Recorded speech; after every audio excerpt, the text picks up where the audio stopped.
Electricity chapter ಮೇಲೆ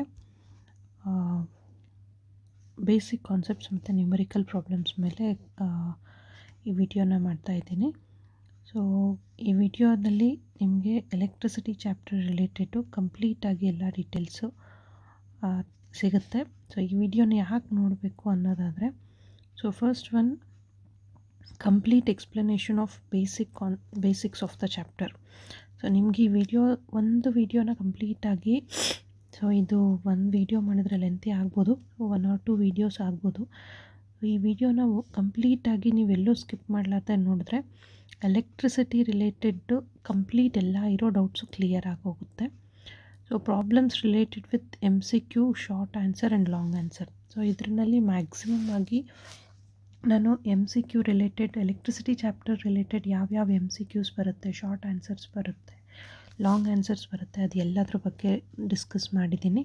ಮತ್ತು easy calculation methods explain. So ನೀವು ನ್ಯೂಮರಿಕಲ್ ಪ್ರಾಬ್ಲಮ್ಸು ಸಾಲ್ವ್ ಮಾಡಬೇಕಾದ್ರೆ ಏನು ಈಸಿಯಾಗಿ ಹೇಗೆ ಕ್ಯಾಲ್ಕುಲೇಷನ್ಸ್ ಮಾಡ್ಬೋದು ಅಂಥೇಳಿ ಎಕ್ಸ್ಪ್ಲೈನ್ ಮಾಡಿದ್ದೀನಿ. ಮತ್ತು ನೆಕ್ಸ್ಟ್ ಹೇಳಬೇಕಂದ್ರೆ, once watched all videos without skipping, no need to refer any other videos.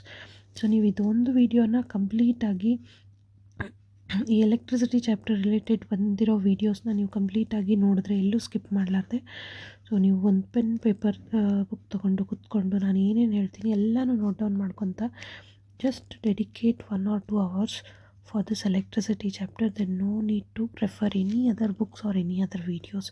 So ಅಷ್ಟು ಕಾನ್ಫಿಡೆನ್ಸ್ ನಾನು ನಿಮಗೆ ಈ ವಿಡಿಯೋಸ್ನಿಂದ ಕೊಡ್ತೀನಿ. Covered all major topics from simple definition to hards. So ಇದನ್ನಲ್ಲಿ ಈಗೇನು ಸದ್ಯಕ್ಕೆ ನಡೀತಾ ಇದೆ, ಏನು LBA ನಲ್ಲಿಂದ ನೋಡಬೇಕು ಅಥವಾ ಎಲ್ಲ ಸಿಂಪಲ್ ಕ್ವೆಶನ್ಸ್ ಅಷ್ಟೇ ಪ್ರಿಪೇರ್ ಆದರೆ ಆನ್ಸರ್ ಮಾಡೋಕ್ಕೆ ಬರುತ್ತೆ, ಆ ಥರದ್ದೇನಿಲ್ಲ.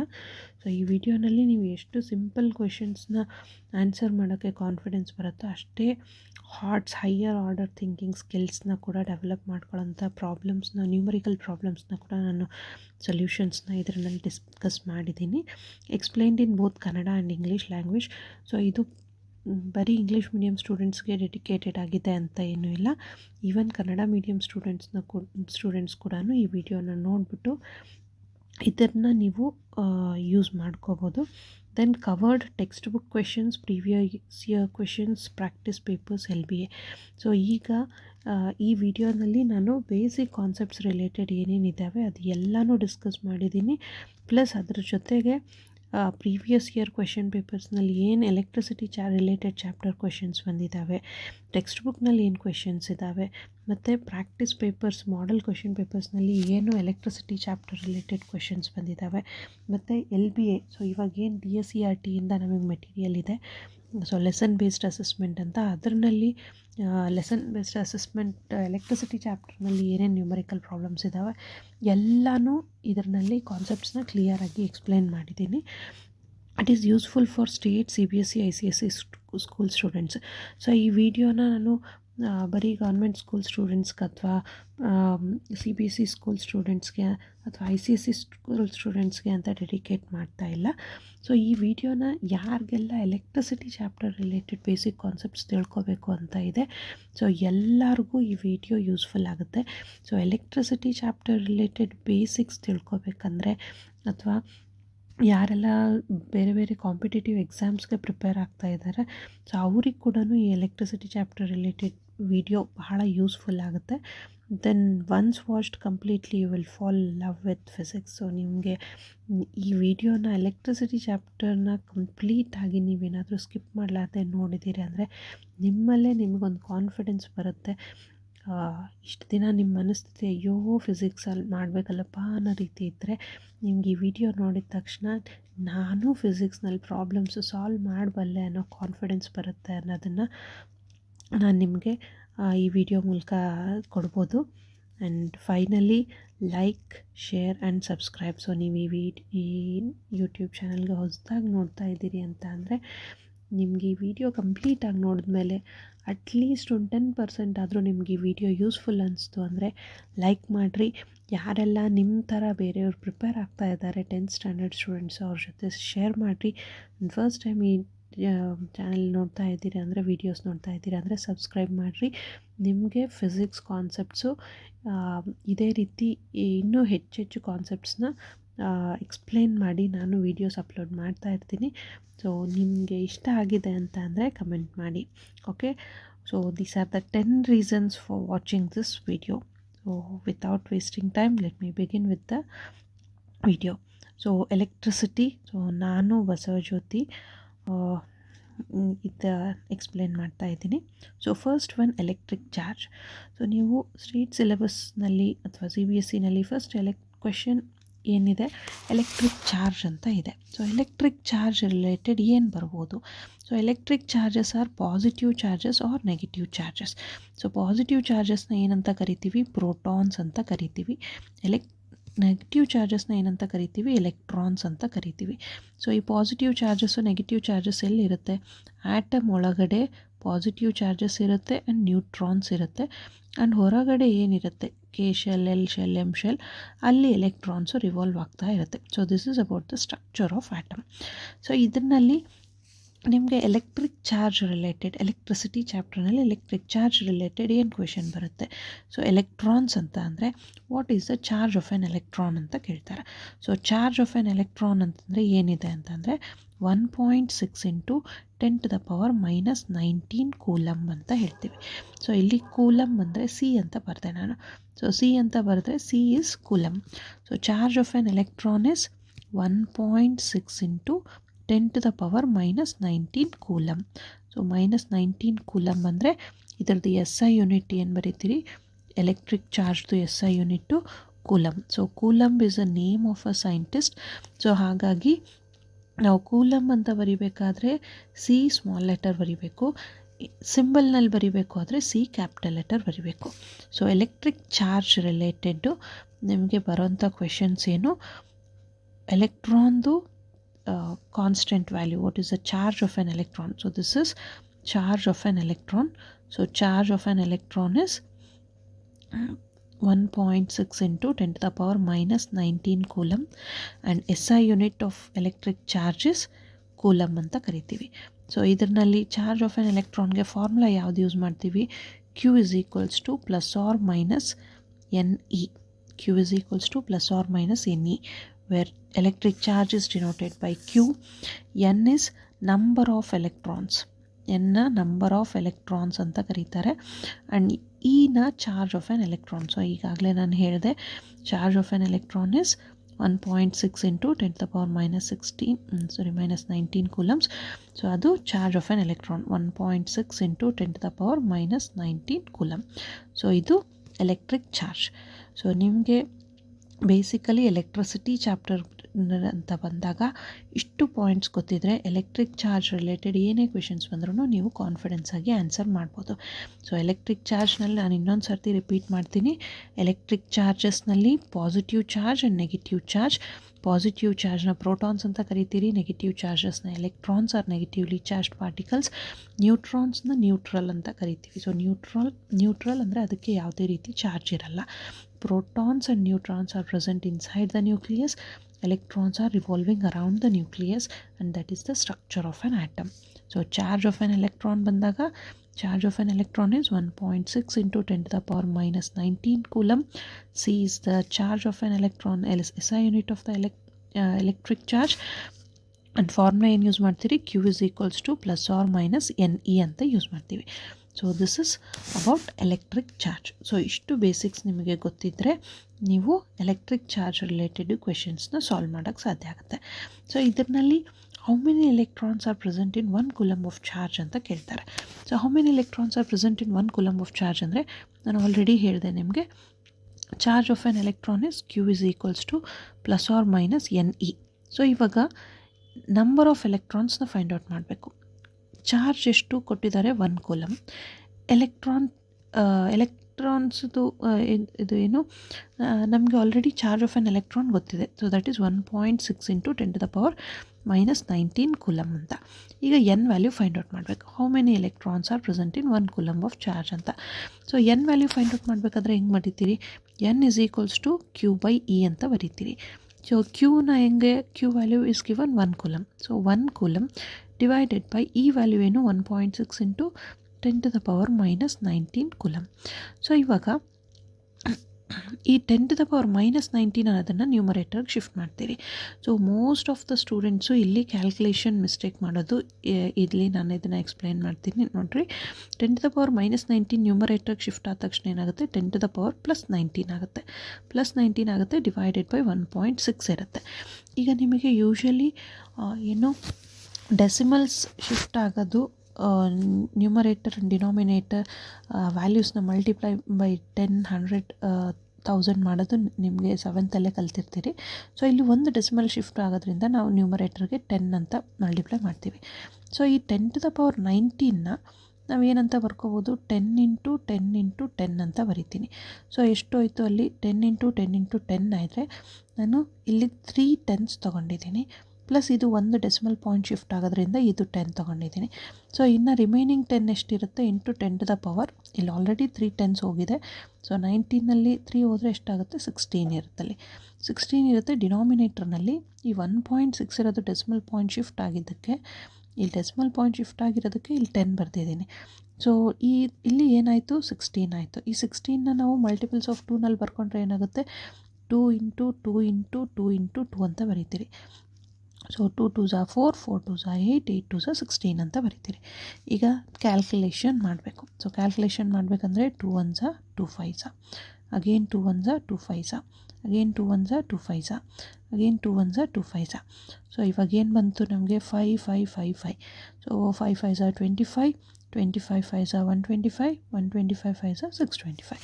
ಸೊ ಏನು ಬರೀತೀರಿ, 625 ಇಂಟು 10⁻, ಇಲ್ಲಿ ಎಷ್ಟಿದೆ, 16 ಇದೆ, 10⁻16 ಅಂತ ಬರೀತೀರಿ. ಸೊ 625 ಇಂಟು 10⁻16ನ ನಾವು ಸ್ಟ್ಯಾಂಡರ್ಡ್ ಫಾರ್ಮ್ನಲ್ಲಿ ಬರೆದ್ರೆ ಏನು ಬರೀತೀರಿ, 6.25 ಇಂಟು ಇಲ್ಲಿ ಎಷ್ಟು ಡೆಸಿಮಲ್ಸ್ಗೆ ನಾವು ಡೆಸಿಮಲ್ ಪಾಯಿಂಟ್ ಇಟ್ವಿ, ಎಷ್ಟು ಡಿಜಿಟ್ಸ್ಗೆ ಇಟ್ಟಿದ್ದೀವಿ, 2 ಡಿಜಿಟ್ಸ್ಗೆ. ಸೊ ಇಲ್ಲಿ 16 ಇರೋದನ್ನು 18 ಮಾಡಿಕೊಂಡ್ರೆ ನಮಗೆ ಏನು ಬರುತ್ತೆ ಆನ್ಸರು, 6.25 ಇಂಟು 10⁻18 ಎಲೆಕ್ಟ್ರಾನ್ಸ್ ಅಂತ ಬರುತ್ತೆ. So this is the number of electrons present in 1 coulomb of charge. So ಇದನ್ನು ಯೂಶ್ವಲಿ 1 ಮಾರ್ಕಿಗೆ ಕೇಳ್ತಾರೆ ಕ್ವೆಶನ್ನು. ಸೊ 1 ಮಾರ್ಕಿಗೆ ಕೇಳ್ತಾರೆ ಅಂತಂದಾಗ ನೀವು ಇಷ್ಟೆಲ್ಲ ಕ್ಯಾಲ್ಕುಲೇಷನ್ ಮಾಡೋದು ನೆಸೆಸಿಟಿ ಇರಲ್ಲ. Just if you know this final value then you can answer this question easily. But most of the students ಈ ಪಾರ್ಟಿಗೆ ಬಂದ ತಕ್ಷಣ ಕ್ಯಾನ್ಸಲೇಷನ್ ಮಾಡೋದಕ್ಕೆ ಸ್ಟಕ್ ಆಗಿಬಿಡ್ತಾರೆ. ಸೊ ಅದಕ್ಕೆ ನಾನು ಕ್ಯಾನ್ಸಲೇಷನ್ ಈಸಿಯಾಗಿ ಅರ್ಥ ಆಗಲಿ ಅಂತ ಹೇಳ್ಬಿಟ್ಟು ನಾನು ಇಲ್ಲಿ ಸೈಡ್ಗೆ ಮಾಡಿದ್ದೀನಿ. ಸೊ ನೀವು ಅದೇ ರೀತಿ ಪ್ರಾಕ್ಟೀಸ್ ಮಾಡಿದ್ರೆ ನಿಮಗೂ ಈಸಿಯಾಗಿ ಅರ್ಥ ಆಗುತ್ತೆ. So n is equals to 6.25 into 10⁻18 electrons. So ಈಗ ಒನ್ಸ್ ಕ್ವಿಕ್ ರಿವೈಸ್ ಮಾಡಿಬಿಡೋಣ. ಎಲೆಕ್ಟ್ರಿಕ್ ಚಾರ್ಜ್ ರಿಲೇಟೆಡ್ ಏನು ಕ್ವೆಶನ್ಸ್ ಬರ್ಬೋದು ಅಂಥೇಳಿ. First, charge of an electron are positive charge and negative charge. Positively charged are protons, negatively charged are electrons. So negatively charged are electrons. So electrons related questions ಜಾಸ್ತಿ ಬರುತ್ತೆ. So Q is equals to plus or minus Ne ಅಂತ ಹೇಳ್ತೀವಿ, where Q is electric charge, N is number of electrons, and E charge of an electron is 1.6 into 10⁻⁻19 coulomb. So ಇವಾಗ SI unit ಏನು, SI unit of charges coulomb ಅಂತ ಬರಿತೀವಿ. SI unit of charges coulomb. And how many electrons are present in 1 coulomb of charge, N is equals to 6.25 into 10⁻18 electrons are present in 1 coulomb of charge. So ಇಷ್ಟು ಏನು electric charge related ಗೊತ್ತಿರಬೇಕು. Okay, ಇದರಲ್ಲಿ electric charge related ಇನ್ನೂ properties of charges ಸಾಕಷ್ಟು ಬರುತ್ತೆ. So charges are additive in nature, they can be quantized, ಆ ಥರ ಎಲ್ಲ ಬರುತ್ತೆ ಪ್ರಾಪರ್ಟೀಸು. ಸೊ ಅದೆಲ್ಲ ನೀವು ಸೆಕೆಂಡ್ ಇಯರ್ PUCನಲ್ಲಿ ಓದ್ತೀರಿ. ಬಟ್ 10th ಬೇಸಿಕ್ಸ್ ಅಂತ ಬಂದಾಗ ಎಲೆಕ್ಟ್ರಿಕ್ ಚಾರ್ಜ್ ರಿಲೇಟೆಡು ಇಷ್ಟು ಗೊತ್ತಿರಬೇಕು ನಿಮಗೆ. So next coming to the point, electric current. So electric current ಅಂದರೆ ಏನು? Electric current is number of charges flowing per unit time. So ಇದನ್ನು number of electrons flowing per unit time, flowing per unit time. So ಇಲ್ಲಿ ಎಲ್ಲಿ flow ಆಗ್ತವೆ ಇದು?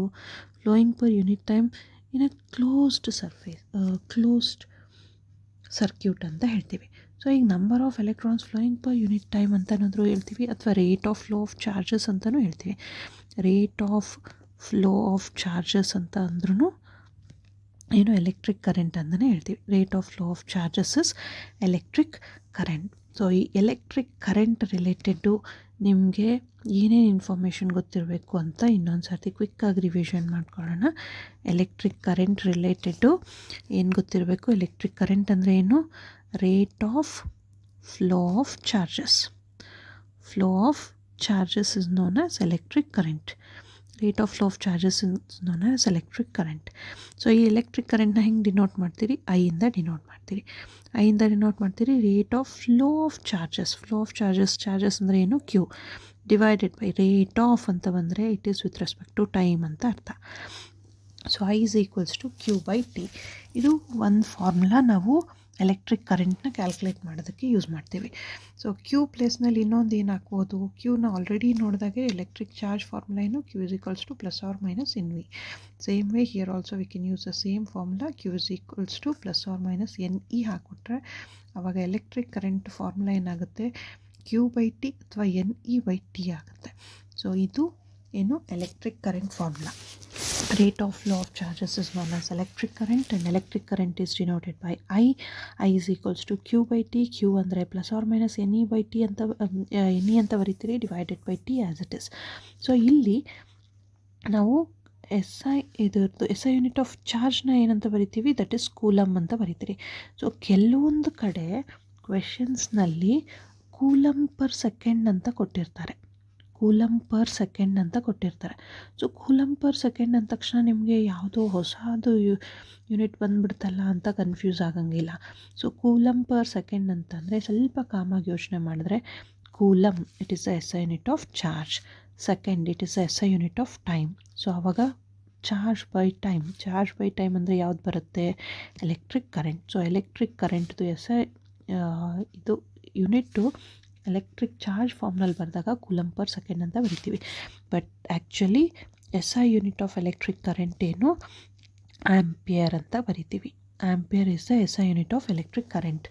So ampere is again name of a scientist. So ಅದಕ್ಕೆ ವರ್ಡ್ಸಲ್ಲಿ ಬರಿಬೇಕಾದ್ರೆ ಆಂಪಿಯರ್ನ small ಲೆಟರ್ನಲ್ಲಿ ಬರಿಬೇಕು, ಸಿಂಬಲ್ನಲ್ಲಿ ಬರಿಬೇಕಾದ್ರೆ capital A is used to denote the S I unit of electric current. So ಇದು ಏನು ಎಲೆಕ್ಟ್ರಿಕ್ ಕರೆಂಟ್ ರಿಲೇಟೆಡ್ ಆಯಿತು. ಈಗ ಎಲೆಕ್ಟ್ರಿಕ್ ಕರೆಂಟ್ಗೆ ನಾವು ಎಲೆಕ್ಟ್ರಿಕ್ ಕರೆಂಟ್ನ ಮೆಷರ್ ಮಾಡೋದಕ್ಕೆ ಒಂದು ಡಿವೈಸ್ ಯೂಸ್ ಮಾಡ್ತೀವಿ. ಸೊ ಯಾವ ಡಿವೈಸ್ ಯೂಸ್ ಮಾಡ್ತೀವಿ ಎಲೆಕ್ಟ್ರಿಕ್ ಕರೆಂಟ್ನ ಮೆಷರ್ ಮಾಡೋದಕ್ಕೆ ಅಂತ ಅಂದರೆ, so the device used to measure electric current is ammeter ಅಂತ ಕರಿತೀವಿ. The device used to measure electric current is ammeter. So ಆ್ಯಮ್ ಮೀಟರ್ನ ಈಗ ನಾವು ಎಲೆಕ್ಟ್ರಿಕ್ ಕರೆಂಟ್ನ ಮೆಷರ್ ಮಾಡೋದಕ್ಕೆ ಯೂಸ್ ಮಾಡ್ತೀವಿ. ಸೊ ಈ ಆ್ಯಮ್ ಮೀಟರ್ನ ಎಲ್ಲಿ ಕನೆಕ್ಟ್ ಮಾಡಬೇಕು? ಕ್ಲೋಸ್ಡ್ ಸರ್ಕ್ಯೂಟ್ ಅಂತ ಹೇಳಿದೆ, rate of flow of charges. So rate of flow of charges ಎಲ್ಲಿ ಆಗುತ್ತೆ? ಕ್ಲೋಸ್ಡ್ ಸರ್ಕ್ಯೂಟ್ನಲ್ಲಿ. ಈಗ ನಾವು ಕ್ಲೋಸ್ಡ್ ಸರ್ಕ್ಯೂಟ್ನಲ್ಲಿ ಎಲೆಕ್ಟ್ರಿಕ್ ಕರೆಂಟ್ ಎಷ್ಟಿದೆ ಅಂತ ಮೆಷರ್ ಮಾಡಬೇಕು ಅಂದರೆ ಈ ಡಿವೈಸು ಆ್ಯಮ್ ಮೀಟರ್ನ ಎಲ್ಲಿ ಕನೆಕ್ಟ್ ಮಾಡಬೇಕು? So it should be connected in, always it should be connected in series. Connected in series. So ಎಲ್ಲಿ ನಾವು ಕರೆಂಟ್ ಮೆಷರ್ ಮಾಡಬೇಕು ಅಂತ ಇರ್ತೀವಿ ಅಲ್ಲಿ ನಾವು ಆ್ಯಮ್ ಮೀಟರ್ನ ಸೀರೀಸ್ನಲ್ಲಿ ಕನೆಕ್ಟ್ ಮಾಡಬೇಕು. So that is about electric current device used to measure electric current, that is ammeter. So ಈಗ ಕ್ವಿಕ್ಕಾಗಿ ರಿವೈಸ್ ಮಾಡೋಣ. ಎಲೆಕ್ಟ್ರಿಕ್ ಕರೆಂಟ್ ಅಂದರೆ ನಾನು ಇಲ್ಲಿ ಬರೀತೀನಿ, electric current rate of flow of charges. Rate of flow of charges is known as electric current. And ಇದರಲ್ಲಿ ಏನು electric ಕರೆಂಟ್ನ ಮೆಷರ್ ಮಾಡೋದಕ್ಕೆ, ಇದು ಕ್ಯಾಲ್ಕುಲೇಷನ್ ಮಾಡೋದಕ್ಕೆ ಯೂಸ್ ಮಾಡೋ ಫಾರ್ಮುಲಾ ಏನು? I is equals to Q by T, ಅಥವಾ ಕ್ಯೂನ plus or minus N E by T ಅಂತ ಬರೀತೀರಿ. ಸೊ ಇದರದ್ದು ಎಸ್ ಐ ಯೂನಿಟ್ ಏನು ಬರೀತೀರಿ? S I unit is ampere ಅಂತ ಬರೀತೀರಿ. ಆಂಪಿಯರ್ ಅಥವಾ ಕ್ಯಾಪಿಟಲ್ ಎ ಅಂತ ಬರೀತೀರಿ. So S I unit is ampere ಅಥವಾ capital A. And device used to measure electric current, so it is ammeter ಅಂತ ಕರಿತೀವಿ. Ammeter and it is always connected in series. So ಇದು 1 mark question ಬರುತ್ತೆ. ಆ್ಯಮ್ಮೀಟರ್ನ ಯಾವ device use ಮಾಡ್ತೀರಿ electric current measure ಮಾಡೋದಕ್ಕೆ ಅಂತ. So ಅಲ್ಲಿ ಆ್ಯಮ್ಮೀಟರ್ ಅಂತ ಬರಿತೀರಿ. What is the SI unit of electric current ಅಂತ ಅಂದರೆ ಇದನ್ನು ಆ್ಯಂಪಿಯರ್ ಅಂತ ಬರಿತೀರಿ. And how that ammeter is connected ಅಂತಂದರೆ it is always connected in series in the circuit ಅಂತಂದೇಳಂತ ಬರಿತೀರಿ. Always it is connected in series in the circuit. And ಇದರದ್ದು property ಏನಿರಬೇಕು ಆ್ಯಮ್ಮೀಟರ್ದು ಅಂತ ಅಂದರೆ ammeter should have zero resistance, zero or very low resistance ಅಂತ ಹೇಳ್ತೀವಿ. Zero or very low resistance. So ಯಾಕೆ very low resistance ಇರಬೇಕು ಅಂತಂದರೆ ನೀವು ಸಪೋಸ್ ನೀವೊಂದು ಯಾವುದೋ ಒಂದು ಬ್ಯಾಟ್ರಿ ಕನೆಕ್ಟ್ ಮಾಡಿರ್ತೀರಿ. ಸೊ ಇಲ್ಲಿ ನೀವೊಂದು ಬಲ್ಬ್ ಕನೆಕ್ಟ್ ಮಾಡಿರ್ತೀರಿ. ಸೊ ಇದರಲ್ಲಿ ಬಲ್ಬ್ನಲ್ಲಿ ಕರೆಂಟ್ ಎಷ್ಟು ಹೋಗ್ತಾ ಇದೆ ಅಂತ ನೀವು ಮೆಷರ್ ಮಾಡಬೇಕು ಅಂತಂದರೆ ಇಲ್ಲಿ ಒಂದು ಆ್ಯಮ್ಮೀಟರ್ ಕನೆಕ್ಟ್ ಮಾಡ್ತೀರಿ. ಸೊ ಈ ಆ್ಯಮ್ಮೀಟರ್ನಲ್ಲಿ ಬಲ್ಬ್ನಲ್ಲಿ ಕರೆಂಟ್ ಎಷ್ಟು ಹೋಗ್ತಿದೆ ಅಂತ ನೋಡಬೇಕು ಅಂದರೆ ಈ ಹೋಗೋ ಕರೆಂಟ್ ಎಲ್ಲನೂ ಆ್ಯಮ್ಮೀಟರ್ನಲ್ಲೇ ಹೋಗಬೇಕು. ಸೊ ಆ್ಯಮ್ಮೀಟರ್ಗೆ ಏನಾದರೂ ನೀವು ಸ್ವಲ್ಪ ರೆಸಿಸ್ಟೆನ್ಸ್ ಇಟ್ಬಿಟ್ರೆ ಏನಾಗುತ್ತೆ, ಕರೆಂಟು ಆ್ಯಮ್ಮೀಟರ್ನಲ್ಲಿ ಈಸಿಯಾಗಿ ಫ್ಲೋ ಆಗೋಕ್ಕಾಗಲ್ಲ. ಸೊ ಯಾವಾಗ ಕರೆಂಟ್ ಆ್ಯಮ್ಮೀಟರ್ನಲ್ಲಿ ಪಾಸ್ ಆಗೋಕ್ಕಾಗಲ್ಲ ಆವಾಗ ಏನಾಗುತ್ತೆ, ammeter can not measure the amount of current flowing through this. So ಅದಕ್ಕೆ ಒಂದು ಪಾಯಿಂಟ್ ಏನು ನೆನ್ಪಿಟ್ಕೊಂಡಿರಬೇಕು, ಎಲೆಕ್ಟ್ರಿಕ್ ಕರೆಂಟ್ ಮೆಷರ್ ಮಾಡೋದಕ್ಕೆ ಯೂಸ್ ಮಾಡೋ device ammeter. It should always be connected in series in the circuit. Series ಅಂದರೆ ಇಲ್ಲಿದೆ ಅಲ್ಲ, ಎಲ್ಲ ಲೈನಲ್ಲಿ ಕನೆಕ್ಟ್ ಮಾಡೋದನ್ನು ಸೀರೀಸ್ ಕನೆಕ್ಷನ್ ಅಂತ ಹೇಳ್ತೀವಿ. And it should have zero or very low resistance ಅಂತ ಹೇಳ್ತೀವಿ. ಓಕೆ, ಸೊ ಈಗ ಎಲೆಕ್ಟ್ರಿಕ್ ಕರೆಂಟ್ ಬಗ್ಗೆ ನಾವು ತಿಳ್ಕೊಂಡ್ವಿ. ಎಲೆಕ್ಟ್ರಿಕ್ ಕರೆಂಟ್ ಅಂದರೆ ಏನು, rate of flow of charges. Formula ಏನು, I is equals to Q/T or I that is equals to plus or minus NE divided by T. ಇದನ್ನ SI ಯೂನಿಟ್ ಯಾವ್ದು use ಮಾಡ್ತೀವಿ, ampere ಅಥವಾ A ಅಂತ ಇರ್ತೀವಿ. ಅಥವಾ ಕೆಲವೊಂದು ಸರ್ತಿ ಪ್ರಾಬ್ಲಮ್ಸ್ ಬಂದಾಗ ಕೂಲಮ್ಸ್ ಪರ್ ಸೆಕೆಂಡ್ ಅಂತ ಕೊಟ್ಟಿರ್ತಾರೆ, ಅವಾಗ ಗಾಬರಿ ಆಗಬಾರ್ದು. ಕೂಲಮ್ಸ್ ಪರ್ ಸೆಕೆಂಡ್ ಅಂದ್ರೂ it is understood as electric current ಅಂತ ಗೊತ್ತಿರಬೇಕು. ಕೆಲವೊಂದು ಸರ್ತಿ ಡೈರೆಕ್ಟಾಗಿ ಕ್ವೆಶನ್ಸ್ ಕೊಡಲ್ಲ, ಇದು ಎಲೆಕ್ಟ್ರಿಕ್ ಕರೆಂಟು, ಇದು ಪೊಟೆನ್ಷಿಯಲ್ ಡಿಫ್ರೆನ್ಸ್ ಆ ಥರ. ನೀವು ಅದರಲ್ಲಿ ಬರೋ ಯೂನಿಟ್ಸನ್ನ ನೀವು ಎಷ್ಟು ಬೇಸಿಕ್ ಡೆಫಿನೇಷನ್ಸ್ ಪರ್ಫೆಕ್ಟ್ ಆಗಿರ್ತೀರಿ ಅದ್ರ ಬೇಸಿಸ್ ಮೇಲೆ ನೀವು ಯೂನಿಟ್ಸ್ ಮೇಲೇ ಅದು ಯಾವ ಟರ್ಮ್ ಕೊಟ್ಟಿದ್ದಾರೆ ಅಂತ, ಯಾವ ಫಿಸಿಕಲ್ ಕ್ವಾಂಟಿಟಿ ಕೊಟ್ಟಿದ್ದಾರೆ ಅಂತ ನೀವು ಐಡೆಂಟಿಫೈ ಮಾಡೋಕ್ಕೆ ಬರಬೇಕು. ಸೊ ಆ ಥರ ಬರಬೇಕು ಅಂತ ಅಂದರೆ ಅವ್ರು ಹೆಂಗಾದರೂ ಕ್ವೆಶನ್ ಕೊಡಲಿ ನಿಮಗೆ ಇದೇ ಟರ್ಮು, ಇದು ಕೂಲಮ್ ಪರ್ ಸೆಕೆಂಡ್ ಅಂತ ಬಂದಿದೆ ಅಂದರೆ ಇದು ಎಲೆಕ್ಟ್ರಿಕ್ ಕರೆಂಟೇ ಅಂತ ಹೇಳೋಷ್ಟು ಕಾನ್ಫಿಡೆನ್ಸ್ ನಿಮಗೆ ಗೊತ್ತಿರಬೇಕು. ಸೊ ಡಿವೈಸ್ ಯಾವುದು, ammeter. And ammeter should be always connected in series in the circuit. And ammeter should have zero or very low resistance. So ಇಷ್ಟು ಎಲೆಕ್ಟ್ರಿಕ್ ಕರೆಂಟ್ ರಿಲೇಟೆಡ್ ಇನ್ಫಾರ್ಮೇಷನ್ ನಿಮಗೆ ಗೊತ್ತಿರಬೇಕು. ಸೊ ಇದರದ್ದು next electric potential. So ಈಗ electric potential ಅಂದರೆ ಏನು ಅಂತ ನೋಡೋಣ. Electric potential ಅಂದರೆ ಈಗ ಸಪೋಸ್ ಚಾರ್ಜ್ ಒಂದು ಪಾಯಿಂಟಿಗಿರುತ್ತೆ. So for example it is at infinity. ಈ ಚಾರ್ಜ್ನ ಇಲ್ಲೊಂದು ಚಾರ್ಜ್ ಇರುತ್ತೆ. ಸೊ ಇದನ್ನು ಪಾಸಿಟಿವ್ ಚಾರ್ಜ್ ಅಂತಲೇ ತೊಗೊತೀವಿ. ಸೊ ಯಾಕಂದರೆ ಫಿಸಿಕ್ಸಲ್ಲಿ ಪಾಸಿಟಿವ್ ಚಾರ್ಜ್ನ ಟೆಸ್ಟ್ ಚಾರ್ಜ್ ಅಂತ ತೊಗೊತಾರೆ. So test charge will be always positive charge. So ಆ ಪಾಸಿಟಿವ್ ಟೆಸ್ಟ್ ಚಾರ್ಜ್ನ, ಸಪೋಸ್ ಈ ಚಾರ್ಜ್ ಇನ್ಫಿನಿಟಿಗಿದೆ. So here you are testing at this point A ಅಂತ ಅಂದ್ಕೊಳ್ಳೋಣ. ಸೊ ಈ ಚಾರ್ಜ್ನ, ಟೆಸ್ಟ್ ಚಾರ್ಜ್ನ, ಯೂನಿಟ್ ಪಾಸಿಟಿವ್ ಟೆಸ್ಟ್ ಚಾರ್ಜ್ನ ಇನ್ಫಿನಿಟಿಯಿಂದ ಪಾಯಿಂಟ್ ಎಗೆ ತರೋದಕ್ಕೆ ಏನು ವರ್ಕ್ ಮಾಡ್ತೀವಲ್ಲ, so that is known as electric potential ಅಂತ ಹೇಳ್ತೀವಿ. So usually electric potential related ಇಲ್ಲಿವರೆಗೂ ಏನೂ ಕ್ವೆಶನ್ಸ್ ಕೇಳಿಲ್ಲ, ಬಟ್ ನಿಮಗೆ ಜಸ್ಟ್ ಗೊತ್ತಿರಬೇಕು. ಎಲೆಕ್ಟ್ರಿಕ್ ಪೊಟೆನ್ಷಿಯಲ್ ಬಗ್ಗೆ ನೀವು ಯಾವಾಗ ತಿಳ್ಕೊತೀರಿ, ಪೊಟೆನ್ಷಿಯಲ್ ಡಿಫ್ರೆನ್ಸ್ ಈಸಿಯಾಗಿ ಅರ್ಥ ಆಗಿಬಿಡುತ್ತೆ. ಸೊ ಅದಕ್ಕೆ ಎಲೆಕ್ಟ್ರಿಕ್ ಪೊಟೆನ್ಷಿಯಲ್ ಅಂದರೆ ಏನು, it is the amount of work done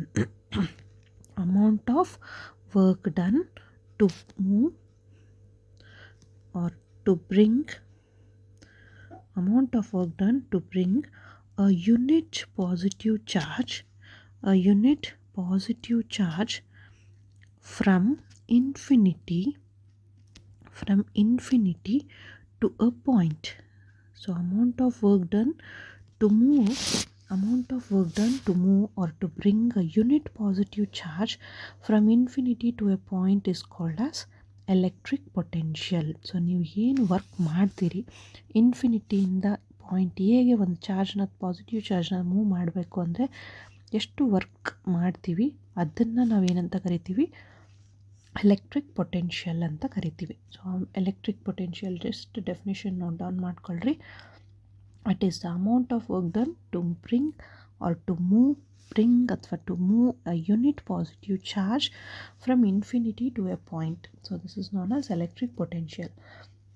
so ನಾನು ಕೆಲವೊಂದಿಷ್ಟು ಕಾನ್ಸೆಪ್ಟ್ಸ್ನ, ಕೆಲವೊಂದಿಷ್ಟು ಡೆಫಿನೇಷನ್ಸ್ನ ರಿಪೀಟ್ ಮಾಡಿ ಹೇಳ್ತಾ ಇದ್ದೀನಿ ಅಂತಂದರೆ, ರಿಪೀಟೆಡಾಗಿ ಹೇಳ್ತಾ ಇದ್ದೀನಿ ಅಂತಂದರೆ, ಸೊ ಅದು ಡೆಫಿನೇಷನ್ಸ್ ನೀವು ಮತ್ತೆ ಮತ್ತೆ ಕೇಳಿಕೊಂಡಾಗ ನೀವು ಇದಿಷ್ಟು ನಾನು ಏನು ಡೆಫಿನೇಷನ್ಸ್ ಬರಿತಾ ಇದ್ದೀನಿ ಅದನ್ನೆಲ್ಲನೂ ಒಂದು A4 ಶೀಟ್ ತೊಗೊಂಡು ಆ A4 ಶೀಟ್ನಲ್ಲಿ ಕಂಪ್ಲೀಟಾಗಿ ಎಲ್ಲ ಡೆಫಿನೇಷನ್ಸ್ ಒಂದು ಕಡೆ ಬರ್ಕೊಂಡಿದ್ದೀರಿ ಅಂತಂದರೆ ನಿಮಗೆ ಎಲೆಕ್ಟ್ರಿಸಿಟಿ ಚಾಪ್ಟರ್ ರಿಲೇಟೆಡು ರಿವಿಷನ್ ಮಾಡೋದಕ್ಕೆ ಅದು ಒಂದು ಪೇಪರ್ ನಿಮಗೆ ಸಾಕಾಗುತ್ತೆ.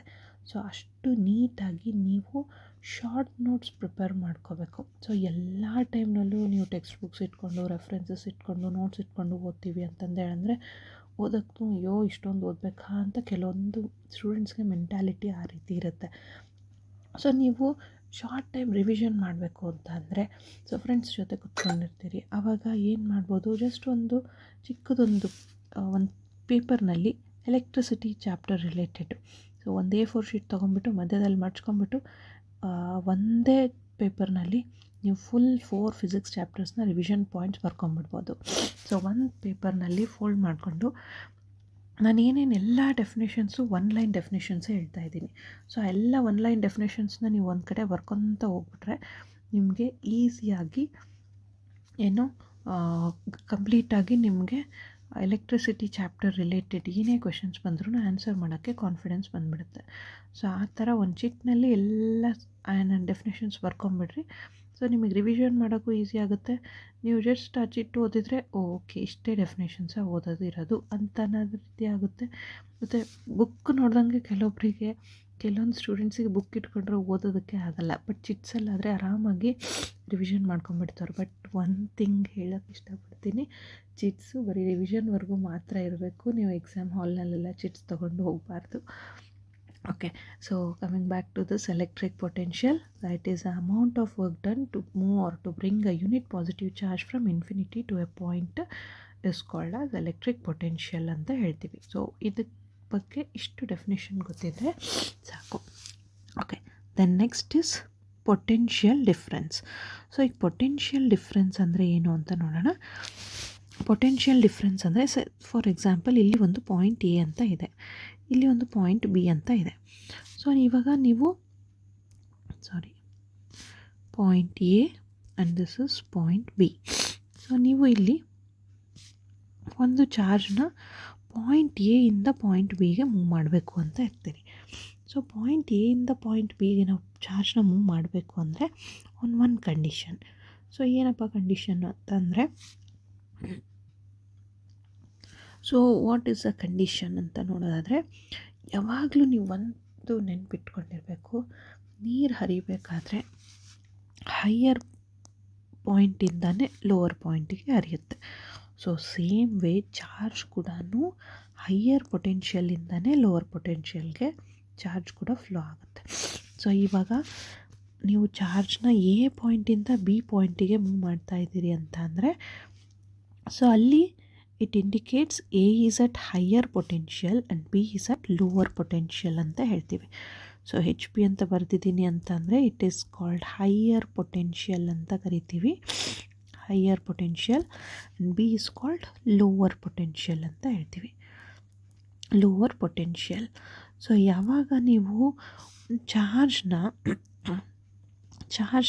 ಹೈಯರ್ ಪೊಟೆನ್ಷಿಯಲಿಂದ ಲೋವರ್ ಪೊಟೆನ್ಷಿಯಲ್ಗೆ ಮೂವ್ ಮಾಡ್ತಾ ಇದ್ದೀರಿ, ಸೊ ಆವಾಗ ಇಲ್ಲಿ ಎರಡರ ಮಧ್ಯೆ ಏನು ಡಿಫ್ರೆನ್ಸ್ ಇರುತ್ತೆ ಅದನ್ನು ಪೊಟೆನ್ಷಿಯಲ್ ಡಿಫ್ರೆನ್ಸ್ ಅಂತ ಕರಿತೀವಿ. ಸೊ ಪೊಟೆನ್ಷಿಯಲ್ ಡಿಫ್ರೆನ್ಸ್ನ ಹೆಂಗೆ ಡಿಫೈನ್ ಮಾಡ್ತೀರಿ? It is the amount of work done, the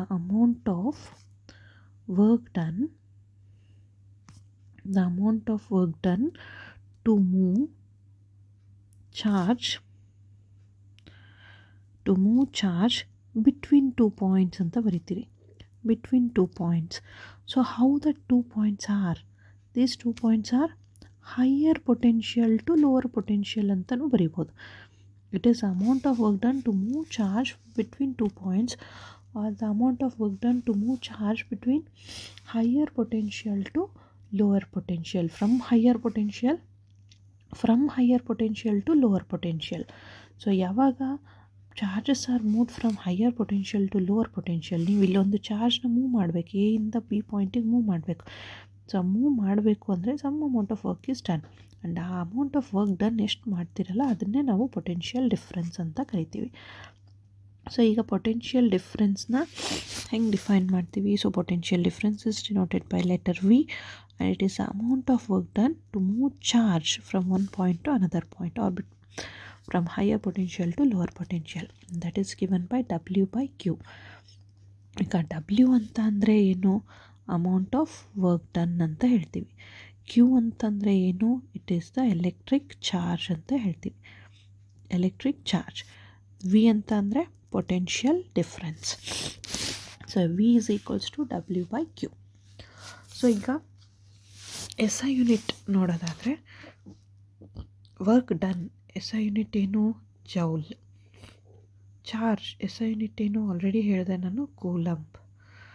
so ಇವಾಗ ಪೊಟೆನ್ಷಿಯಲ್ ಡಿಫ್ರೆನ್ಸ್ದು ಎಸ್ ಐ ಯೂನಿಟ್ ಬರಿಬೇಕಾದ್ರೆ ಜೌಲ್ ಪರ್ ಕೂಲಮ್ ಅಂತಲೂ ಬರಿಬಹುದು. ಅದರನ್ನು ನ್ಯೂಮರಿಕಲ್ಸ್ ಬಂದಾಗ ಜೌಲ್ ಪರ್ ಕೂಲಮ್ ಅಂತ ಬಂದರೆ ನೀವು ಅರ್ಥ ಮಾಡ್ಕೊಳೋದು ಅದು ಪೊಟೆನ್ಷಿಯಲ್ ಡಿಫ್ರೆನ್ಸ್ ಅಂತ ಅರ್ಥ ಮಾಡ್ಕೋಬೇಕು. ಬಟ್ ಆ್ಯಕ್ಚುಯಲ್ ಆಗಿ S I unit of potential difference is volt ಅಂತ ಹೇಳ್ತೀವಿ. ಆ್ಯಕ್ಚುಯಲ್ಲಾಗಿ S I unit of potential ಡಿಫ್ರೆನ್ಸ್ನ ವೋಲ್ಟ್ ಅಂತ ಬರಿತೀವಿ. ಸೊ ಇಲ್ಲಿ ವೋಲ್ಟ್ ಅಂತ ಅಂದರೆ S I unit of potential difference. So ಈಗ ನಮಗೆ ಪೊಟೆನ್ಷಿಯಲ್ ಡಿಫ್ರೆನ್ಸ್ ಫಾರ್ಮುಲಾ ಏನು? V is equals to W by Q ಅಂತ ಬಂತು. ಬಟ್ ಇದರಲ್ಲಿ ಈ ಫಾರ್ಮುಲಾನ ಪೊಟೆನ್ಷಿಯಲ್ ಡಿಫ್ರೆನ್ಸ್ ಕ್ಯಾಲ್ಕುಲೇಷನ್ ಮಾಡೋದಕ್ಕಿಂತಲೂ ಜಾಸ್ತಿ ನಾವು ಯೂಸ್ ಮಾಡೋದು ವರ್ಕ್ ಡನ್ ಫಾರ್ಮುಲಾ ಆಗಿ ಯೂಸ್ ಮಾಡ್ತೀವಿ. ಸೊ ವರ್ಕ್ ಡನ್ ಕ್ಯಾಲ್ಕುಲೇಷನ್ ಮಾಡಬೇಕಂದ್ರೆ ಏನು ಯೂಸ್ ಮಾಡ್ತೀರಿ? Work done is equals to just cross multiply V into Q ಅಂತ ಮಾಡಿ ಫೈಂಡ್ ಔಟ್ ಮಾಡಬೇಕು. Okay, that is simple. ಈಗ potential difference.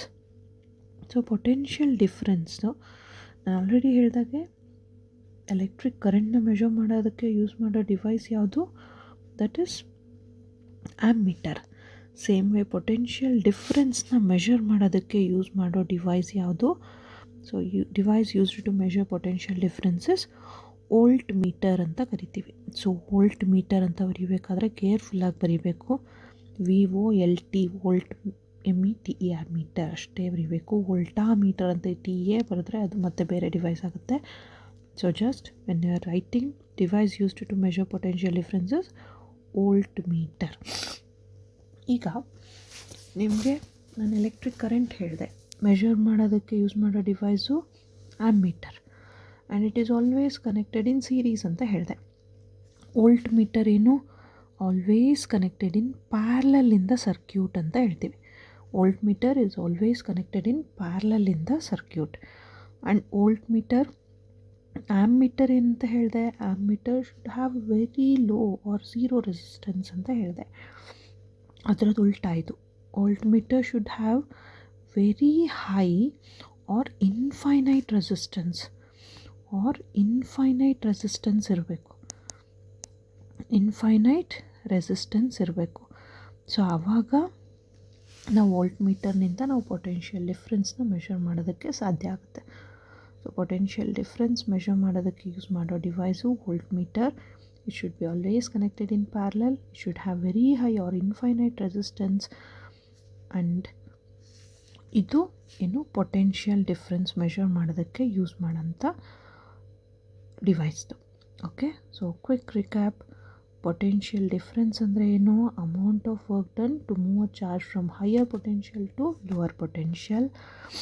Potential difference is given by V is equals to W by Q, where W is work done, Q is electric charge. Work done the SI unit joule anta ಬರಿತೀರಿ, charge the SI unit coulomb anta ಬರಿತೀರಿ. Joule per coulomb anta bandrunu you should understand that it is related with potential difference. SI unit of potential difference is volt. ಇದರಲ್ಲಿ formula ನಿಮಗೆ potential difference ಅಂತ ಡೈರೆಕ್ಟಾಗಿ ಕೇಳಲಿಲ್ಲ ಅಂದ್ರೂ calculate amount of work done ಅಂತ ಬರುತ್ತೆ. ಆವಾಗ work done calculation ಮಾಡಬೇಕಾದ್ರೆ ಜಸ್ಟ್ ಇವೆರಡನ್ನು ಮಲ್ಟಿಪ್ಲೈ ಮಾಡಬೇಕು. Work done is equals to V to Q ಅಂತ ಬರೀತೀರಿ. ಪೊಟೆನ್ಷಿಯಲ್ ಡಿಫ್ರೆನ್ಸ್ ಮೆಷರ್ ಮಾಡೋದಕ್ಕೆ ಯೂಸ್ ಮಾಡೋ device voltmeter. Voltmeter should be always connected in parallel and voltmeter should have very high or infinite resistance ಅಂತ ಹೇಳ್ತೀವಿ. So volt ಮೀಟರ್ನ ಪ್ಯಾರಲಲ್ಲಾಗಿ connect ಮಾಡಬೇಕು ಅಂದರೆ ಹೆಂಗೆ connect ಮಾಡ್ತೀರಿ? ನಾನು ಆಲ್ರೆಡಿ ಹೇಳಿದೆ, ಒಂದು ಬಲ್ಬ್ ಇದೆ. ಸೊ ಇದಕ್ಕೆ ಬ್ಯಾಟ್ರಿನ ಕನೆಕ್ಟ್ ಮಾಡಿರ್ತೀರಿ. ಇಲ್ಲೊಂದು ಕೀ ಇರುತ್ತೆ. ಸೊ ಇಲ್ಲೊಂದು ಕೀ ಇರುತ್ತೆ, ಈ ರೀತಿ ಕನೆಕ್ಟ್ ಮಾಡಿರ್ತೀರಿ. ಕೀ ಕ್ಲೋಸ್ ಆದರೆ ಬಲ್ಬ್ ಗ್ಲೋ ಆಗುತ್ತೆ. So this is positive terminal, negative terminal. So ನಾನು ಆಲ್ರೆಡಿ ಹೇಳಿದಾಗೆ ಇದರಲ್ಲಿ ನೀವು ಆ್ಯಮ್ಮೀಟರ್ ಕನೆಕ್ಟ್ ಮಾಡಬೇಕಾದ್ರೆ ಸೀರೀಸ್ನಲ್ಲಿ ಕನೆಕ್ಟ್ ಮಾಡ್ತೀರಿ ಆ್ಯಮ್ಮೀಟರ್. ವೋಲ್ಟ್ ಮೀಟರ್ ಕನೆಕ್ಟ್ ಮಾಡಬೇಕು ಅಂದರೆ ವೋಲ್ಟ್ ಮೀಟರ್ನ ನಾವು ಪ್ಯಾರಲಲ್ಲಾಗಿ ಕನೆಕ್ಟ್ ಮಾಡಬೇಕು. ಸೊ ಪ್ಯಾರಲಲ್ಲಾಗಿ ಕನೆಕ್ಟ್ ಮಾಡಬೇಕು ಅಂದರೆ ಇಲ್ಲಿ ಈ ರೀತಿ ಕನೆಕ್ಟ್ ಮಾಡ್ತೀವಿ ವೋಲ್ಟ್ ಮೀಟರ್ನ. So this is voltmeter. So voltmeter should be always connected in parallel. And ಆ್ಯಮ್ಮೀಟರ್ನ ಸೀರೀಸ್ನಲ್ಲಿ ಕನೆಕ್ಟ್ ಮಾಡೋದು it should have very low resistance ಅಂತ ಹೇಳಿದೆ ನಾನು. ವೆರಿ ಲೋ ರೆಸಿಸ್ಟೆನ್ಸ್ ಅಂದರೆ ಏನು? ಏನೇ ಕರೆಂಟ್ ಹೋದ್ರೂ ಅದು ಆ್ಯಮ್ಮೀಟರ್ನಿಂದ ಪಾಸ್ ಆಗಲೇಬೇಕು. ಅದಕ್ಕೆ ಆವಾಗ ಮಾತ್ರ ಆ್ಯಮ್ಮೀಟರ್ ಎಷ್ಟು ಕರೆಂಟ್ ಇದೆ ಸರ್ಕ್ಯೂಟ್ನಲ್ಲಿ ಅಂತ ಮೆಷರ್ ಮಾಡೋಕ್ಕೆ ಸಾಧ್ಯ ಆಗುತ್ತೆ. ಅದಕ್ಕೆ ammeter should have very low resistance. And ಇಲ್ಲಿ ನಾವು ಈ ಎರಡು ಪಾಯಿಂಟ್ ಮಧ್ಯೆ ಇರೋ ಪೊಟೆನ್ಷಿಯಲ್ ಡಿಫ್ರೆನ್ಸ್ನ ಮೆಷರ್ ಮಾಡ್ತಾ ಇದ್ದೀವಿ. ಅದಕ್ಕೆ ನಮಗೆ ಕರೆಂಟ್ ಇದ್ರಲ್ಲಿ ಪಾಸ್ ಆಗಬಾರ್ದು. ಸೊ ಪಾಸ್ ಆಗಬಾರ್ದು ಅಂತ ಅಂದರೆ ಏನಿರಬೇಕು? Voltmeter should have very high resistance, very high or infinite resistance. So infinite resistance ಇದ್ದಾಗ ಏನಾಗುತ್ತೆ? ಈ ಎರಡು ಪಾಯಿಂಟ್ ಮಧ್ಯೆ ಏನು ಪೊಟೆನ್ಷಿಯಲ್ ಡಿಫ್ರೆನ್ಸ್ ಇದೆ, ಯಾವ್ದು ಹೈಯರ್ ಪೊಟೆನ್ಷಿಯಲ್ ಯಾವ್ದು ಲೋವರ್ ಪೊಟೆನ್ಷಿಯಲ್, ಅವೆರಡರ ಮಧ್ಯೆ ಡಿಫ್ರೆನ್ಸ್ನ ನಾವು ಫೈಂಡ್ ಔಟ್ ಮಾಡೋದಕ್ಕೆ, ಪೊಟೆನ್ಷಿಯಲ್ ಡಿಫ್ರೆನ್ಸ್ ಫೈಂಡ್ ಔಟ್ ಮಾಡೋದಕ್ಕೆ ವೋಲ್ಟ್ ಮೀಟರ್ ಯೂಸ್ ಮಾಡ್ತೀವಿ. ಆ್ಯಂಡ್ ಪ್ಯಾರಲಲ್ ಆಗಿ ಅಂದರೆ ಈ ರೀತಿ ಕನೆಕ್ಟ್ ಮಾಡ್ತೀವಿ. ಸೊ ಎಲ್ಲಿ ಯಾವ ಪಾಯಿಂಟ್ ಮಧ್ಯೆ ನಾವು ಪೊಟೆನ್ಷಿಯಲ್ ಡಿಫ್ರೆನ್ಸ್ ಕ್ಯಾಲ್ಕುಲೇಷನ್ ಮಾಡಬೇಕು, ಅಲ್ಲಿ ಮೆಷರ್ ಮಾಡಬೇಕು, ಅಲ್ಲಿ ನಾವು ವೋಲ್ಟ್ ಮೀಟರ್ನ ಪ್ಯಾರಲಲ್ ಆಗಿ ಈ ರೀತಿ ಕನೆಕ್ಟ್ ಮಾಡ್ತೀವಿ. ಸೊ ಇದು ಪೊಟೆನ್ಷಿಯಲ್ ಡಿಫ್ರೆನ್ಸ್. ಸೊ ಪೊಟೆನ್ಷಿಯಲ್ ಡಿಫ್ರೆನ್ಸ್ಗೆ V is equals to W/Q ಅಂತ ಒಂದು ಫಾರ್ಮುಲಾ ಯೂಸ್ ಮಾಡ್ತೀವಿ. ಇನ್ನೊಂದು ಏನು ಅಂದರೆ, ಸಪೋಸ್ VA VB ಅಂತ ಕೊಟ್ಟಿರ್ತಾರೆ. VB is at 100 volts, VB is at 50 volts ಅಥವಾ 25 volts ಅಂತ ಕೊಡ್ತೀವಿ. So what is the potential difference between VA and VB ಅಂತ ಕೇಳ್ತಾರೆ, ಪಾಯಿಂಟ್ಸ್ A ಆ್ಯಂಡ್ B ಅಂತ ಕೇಳ್ತಾರೆ. ಅವಾಗೇನು ಮಾಡಬೇಕು? Higher potential minus lower potential ಮಾಡಬೇಕು. So higher potential minus lower potential ಮಾಡಿದ್ರೆ ಏನು ಬರುತ್ತೆ? V is equals to VA minus VB ಅಂತ ಬರೀತೀವಿ. ಸೊ ಯಾವುದು ಹೈಯರ್ ಪೊಟೆನ್ಷಿಯಲ್ ಇರುತ್ತೆ ಅದನ್ನು ಫಸ್ಟ್ ಮಾಡಬೇಕು, ಯಾವ್ದು ಲೋವರ್ ಪೊಟೆನ್ಷಿಯಲ್ ಇರುತ್ತೆ ಅದನ್ನು ನೆಕ್ಸ್ಟು ಹೈಯರ್ ಪೊಟೆನ್ಷಿಯಲಿಂದ ಸಬ್ಟ್ರಾಕ್ಟ್ ಮಾಡಬೇಕು. ಡಿಫ್ರೆನ್ಸ್ ಮತ್ತು ಸಬ್ಟ್ರಾಕ್ಷನ್ ಮಧ್ಯೆ ಡಿಫ್ರೆನ್ಸ್ ಗೊತ್ತಿರಬೇಕು ನಿಮಗೆ, ಏನು ವ್ಯತ್ಯಾಸ ಅಂತೇಳಿ. ಡಿಫ್ರೆನ್ಸ್ ಅಂತ ಅಂದರೆ ಯಾವಾಗಲೂ higher value minus lower value ಮಾಡ್ತೀರಿ. ಸಬ್ಟ್ರಾಕ್ಷನ್ ಅಂದರೆ ಏನು ಕೊಟ್ಟಿರ್ತಾರೆ ಅದೇ ಮಾಡ್ತೀರಿ. ಸಪೋಸ್ A ವ್ಯಾಲ್ಯೂವು 10 ಅಂತ ಇರುತ್ತೆ, B ವ್ಯಾಲ್ಯೂವು 3 ಅಂತ ಇರುತ್ತೆ. ಇವಾಗ ನಾನು A ಮೈನಸ್ B ಮಾಡಿರಿ ಅಂತ ಹೇಳ್ತೀನಿ, A ಮೈನಸ್ B. ಸೊ ಅವಾಗೇನು ಬರುತ್ತೆ? 10 ಮೈನಸ್ 3 ಮಾಡ್ತೀರಿ. ಸೊ 10 ಮೈನಸ್ 3 ಅಂದರೆ ಏನು ಬರೀತೀರಿ? 7 ಬರೀತೀರಿ.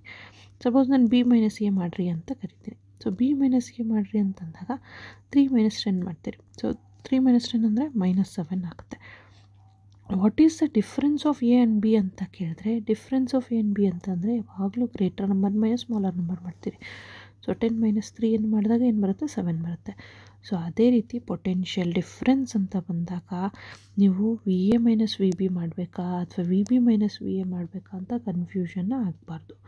ಡಿಫ್ರೆನ್ಸ್ ಅಂದರೆ it is always understood that it should be higher potential minus lower potential ಅಂತ ಅರ್ಥ. So that is about potential difference.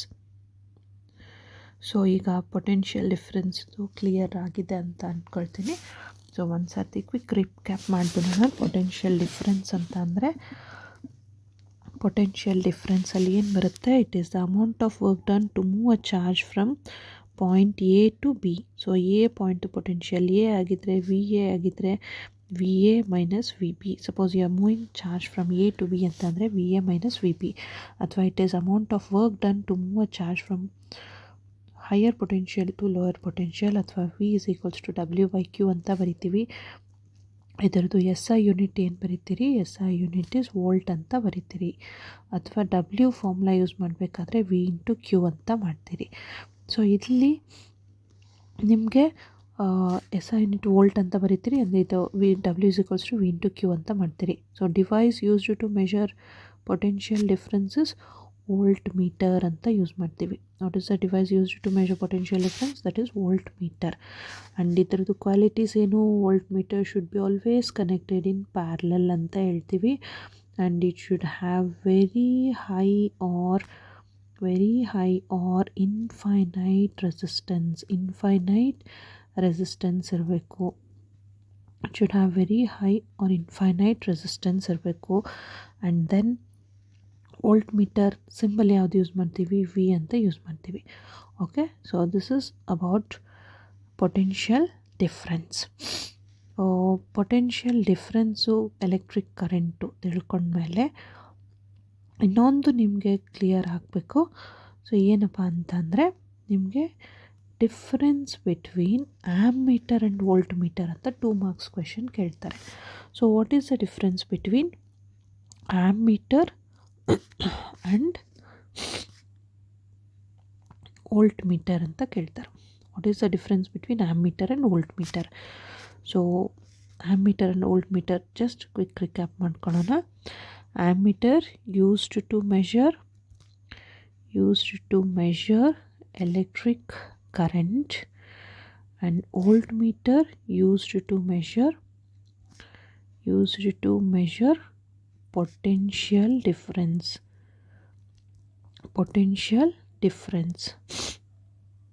So ammeter condition it is always connected in series ನಲ್ಲಿ connect ಮಾಡಬೇಕು. Voltmeter always connect in ಪ್ಯಾರಲಲ್ನಲ್ಲಿನೇ connect ಮಾಡಬೇಕು. And ಆ್ಯಮ್ಮೀಟರ್ದು resistance ಹೆಂಗಿರಬೇಕು? Very low or zero resistance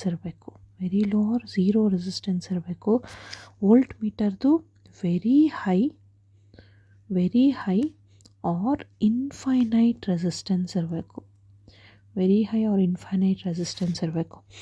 ಆ್ಯಮ್ಮೀಟರ್ನ ಡಿವೈಸ್ನ ಹೆಂಗೆ ಡಿನೋಟ್ ಮಾಡ್ತೀರಿ? Capital A plus or minus ಅಂತ ಯೂಸ್ ಮಾಡ್ತೀವಿ. ಇದನ್ನು ವೋಲ್ಟ್ ಮೀಟರ್ನ V ಇಂದ ಮೆಷರ್ ಮಾಡ್ತೀವಿ. So this is 2 marks question ಕೇಳ್ತಾರೆ. State the difference between ammeter and voltmeter ಅಂತ. So ammeter and voltmeter ಅಂತ ಕೇಳಿದಾಗ 2 ಮಾರ್ಕ್ಸಿಗೆ ಕೇಳಿದಾಗ 4 ಪಾಯಿಂಟ್ಸ್ ಬರೀಬೇಕು. ಸೊ 4 ಪಾಯಿಂಟ್ಸು ನಲ್ಲಿ ಯಾವ್ಯಾವ point? First point ammeter is used to measure current, voltmeter is used to measure potential difference, ammeter should be connected in series, voltmeter should be connected in parallel, ammeter should have very low or zero resistance, voltmeter should have very high or infinite resistance. Ammeter symbol ಇದು, voltmeter symbol ಇದು. Okay, ಈ ಥರ 2 marks ಅಥವಾ 3 marks question ಬಂತು ಅಂದರೆ difference between ammeter and voltmeter ಅಂತ ಬಂದಾಗ so ಈ ರೀತಿ ಬರೀಬೇಕು. Okay, I hope it's clear for you. So next ಬರೋದೇನು? Circuit symbols.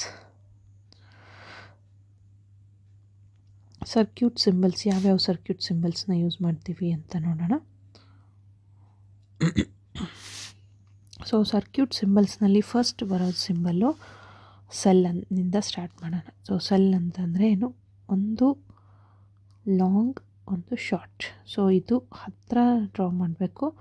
ಲಾಂಗ್ ಇರೋದನ್ನು ಪಾಸಿಟಿವ್ ಅಂತ ಡಿನೋಟ್ ಮಾಡ್ತೀವಿ, ಶಾರ್ಟ್ ಇರೋದನ್ನು ನೆಗೆಟಿವ್ ಅಂತ ಇದನ್ನು ಮಾಡ್ತೀವಿ.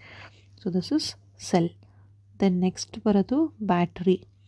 ಸೊ ಬ್ಯಾಟ್ರಿ ಅಂದರೆ group of cells. So group of cells ಅಂತ ಅಂದರೆ ಈ ರೀತಿ ಸೆಲ್ಸ್ನ ಕನೆಕ್ಟ್ ಮಾಡೋದ್ರಿಂದ ನಮಗೆ ಬ್ಯಾಟ್ರಿ ಸಿಗುತ್ತೆ. So positive terminal, negative terminal.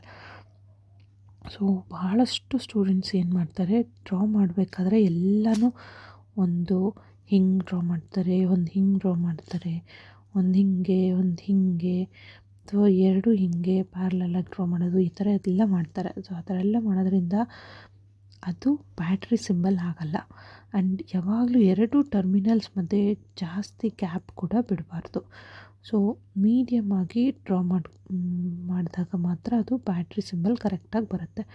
So this is the symbol we used for battery. Then next ಬರೋದು ಸ್ವಿಚ್ ಡ್ರಾ ಮಾಡ್ತೀವಿ. ಸೊ ಸ್ವಿಚ್ನಲ್ಲಿ ನಾವು ಹೆಂಗೆ ಡಿನೋಟ್ ಮಾಡ್ತೀವಿ, ಸೊ ಈ ರೀತಿ ಇದ್ದರೆ ಓಪನ್ ಸ್ವಿಚ್, ಮತ್ತು ಡಾಟ್ ಇಟ್ಬಿಟ್ಟು ಈ ರೀತಿ ಇದ್ದರೆ ಕ್ಲೋಸ್ಡ್ ಸ್ವಿಚ್. ಇದು ಕ್ಲೋಸ್ಡ್ ಸ್ವಿಚ್, ಇದು ಓಪನ್ ಸ್ವಿಚ್. ಸೊ ಇನ್ನೊಂದು ಸಿಂಬಲ್ ಹೆಂಗೆ ಯೂಸ್ ಮಾಡ್ತೀವಿ, ಓಪನ್ ಸ್ವಿಚ್ ಅಂದರೆ ಈ ರೀತಿ ಡಿನೋಟ್ ಮಾಡ್ತೀವಿ, ಕ್ಲೋಸ್ಡ್ ಸ್ವಿಚ್ ಅಂದರೆ ಈ ರೀತಿನೂ ಡಿನೋಟ್ ಮಾಡ್ತೀವಿ. ಸೊ ಇದು ಟರ್ಮಿನಲ್ ಕನೆಕ್ಟ್ ಆಗಿದೆ ಅಂದರೆ ಇಟ್ ಈಸ್ ಕ್ಲೋಸ್ಡ್ ಸ್ವಿಚ್ ಅಂತ ಅರ್ಥ. ಟರ್ಮಿನಲ್ ಕನೆಕ್ಟ್ ಆಗಿಲ್ಲ ಅಂದರೆ ಇಟ್ ಈಸ್ ಓಪನ್ ಸ್ವಿಚ್ ಅಂತ ಅರ್ಥ. ನೆಕ್ಸ್ಟ್ ಬಂದ್ಬಿಟ್ಟು ಬಲ್ಬ್ನ ಡಿನೋಟ್ ಮಾಡೋದಕ್ಕೆ, ಸೊ ಬಲ್ಬು ಈ ರೀತಿ ಡಿನೋಟ್ ಮಾಡ್ತೀವಿ ಬಲ್ಬ್ನ. ಸೊ ಜಸ್ಟ್ ಮೇಲೆ ಥರ ಸ್ಪಾರ್ಕ್ಲ್ ಆಗ್ತಾಯಿದೆ ಅಂತ ಆ ಥರ ಸಿಂಬಲ್ಸ್ನ ಯೂಸ್ ಮಾಡ್ಬೋದು. Then connecting wire. So connecting wire ಅಂತ ಬಂದರೆ ಎರಡು ವಯರ್ಸ್ನ ಕನೆಕ್ಟ್ ಮಾಡಿದಾಗ ನಮಗೇನು ಬರುತ್ತೆ, ಸೊ ಆ ಥರ ಕನೆಕ್ಟಿಂಗ್ ವಯರ್ಸ್ ಅಂತ ಯೂಸ್ ಮಾಡ್ತೀವಿ, ಕನೆಕ್ಟಿಂಗ್ ವಯರ್ಸ್.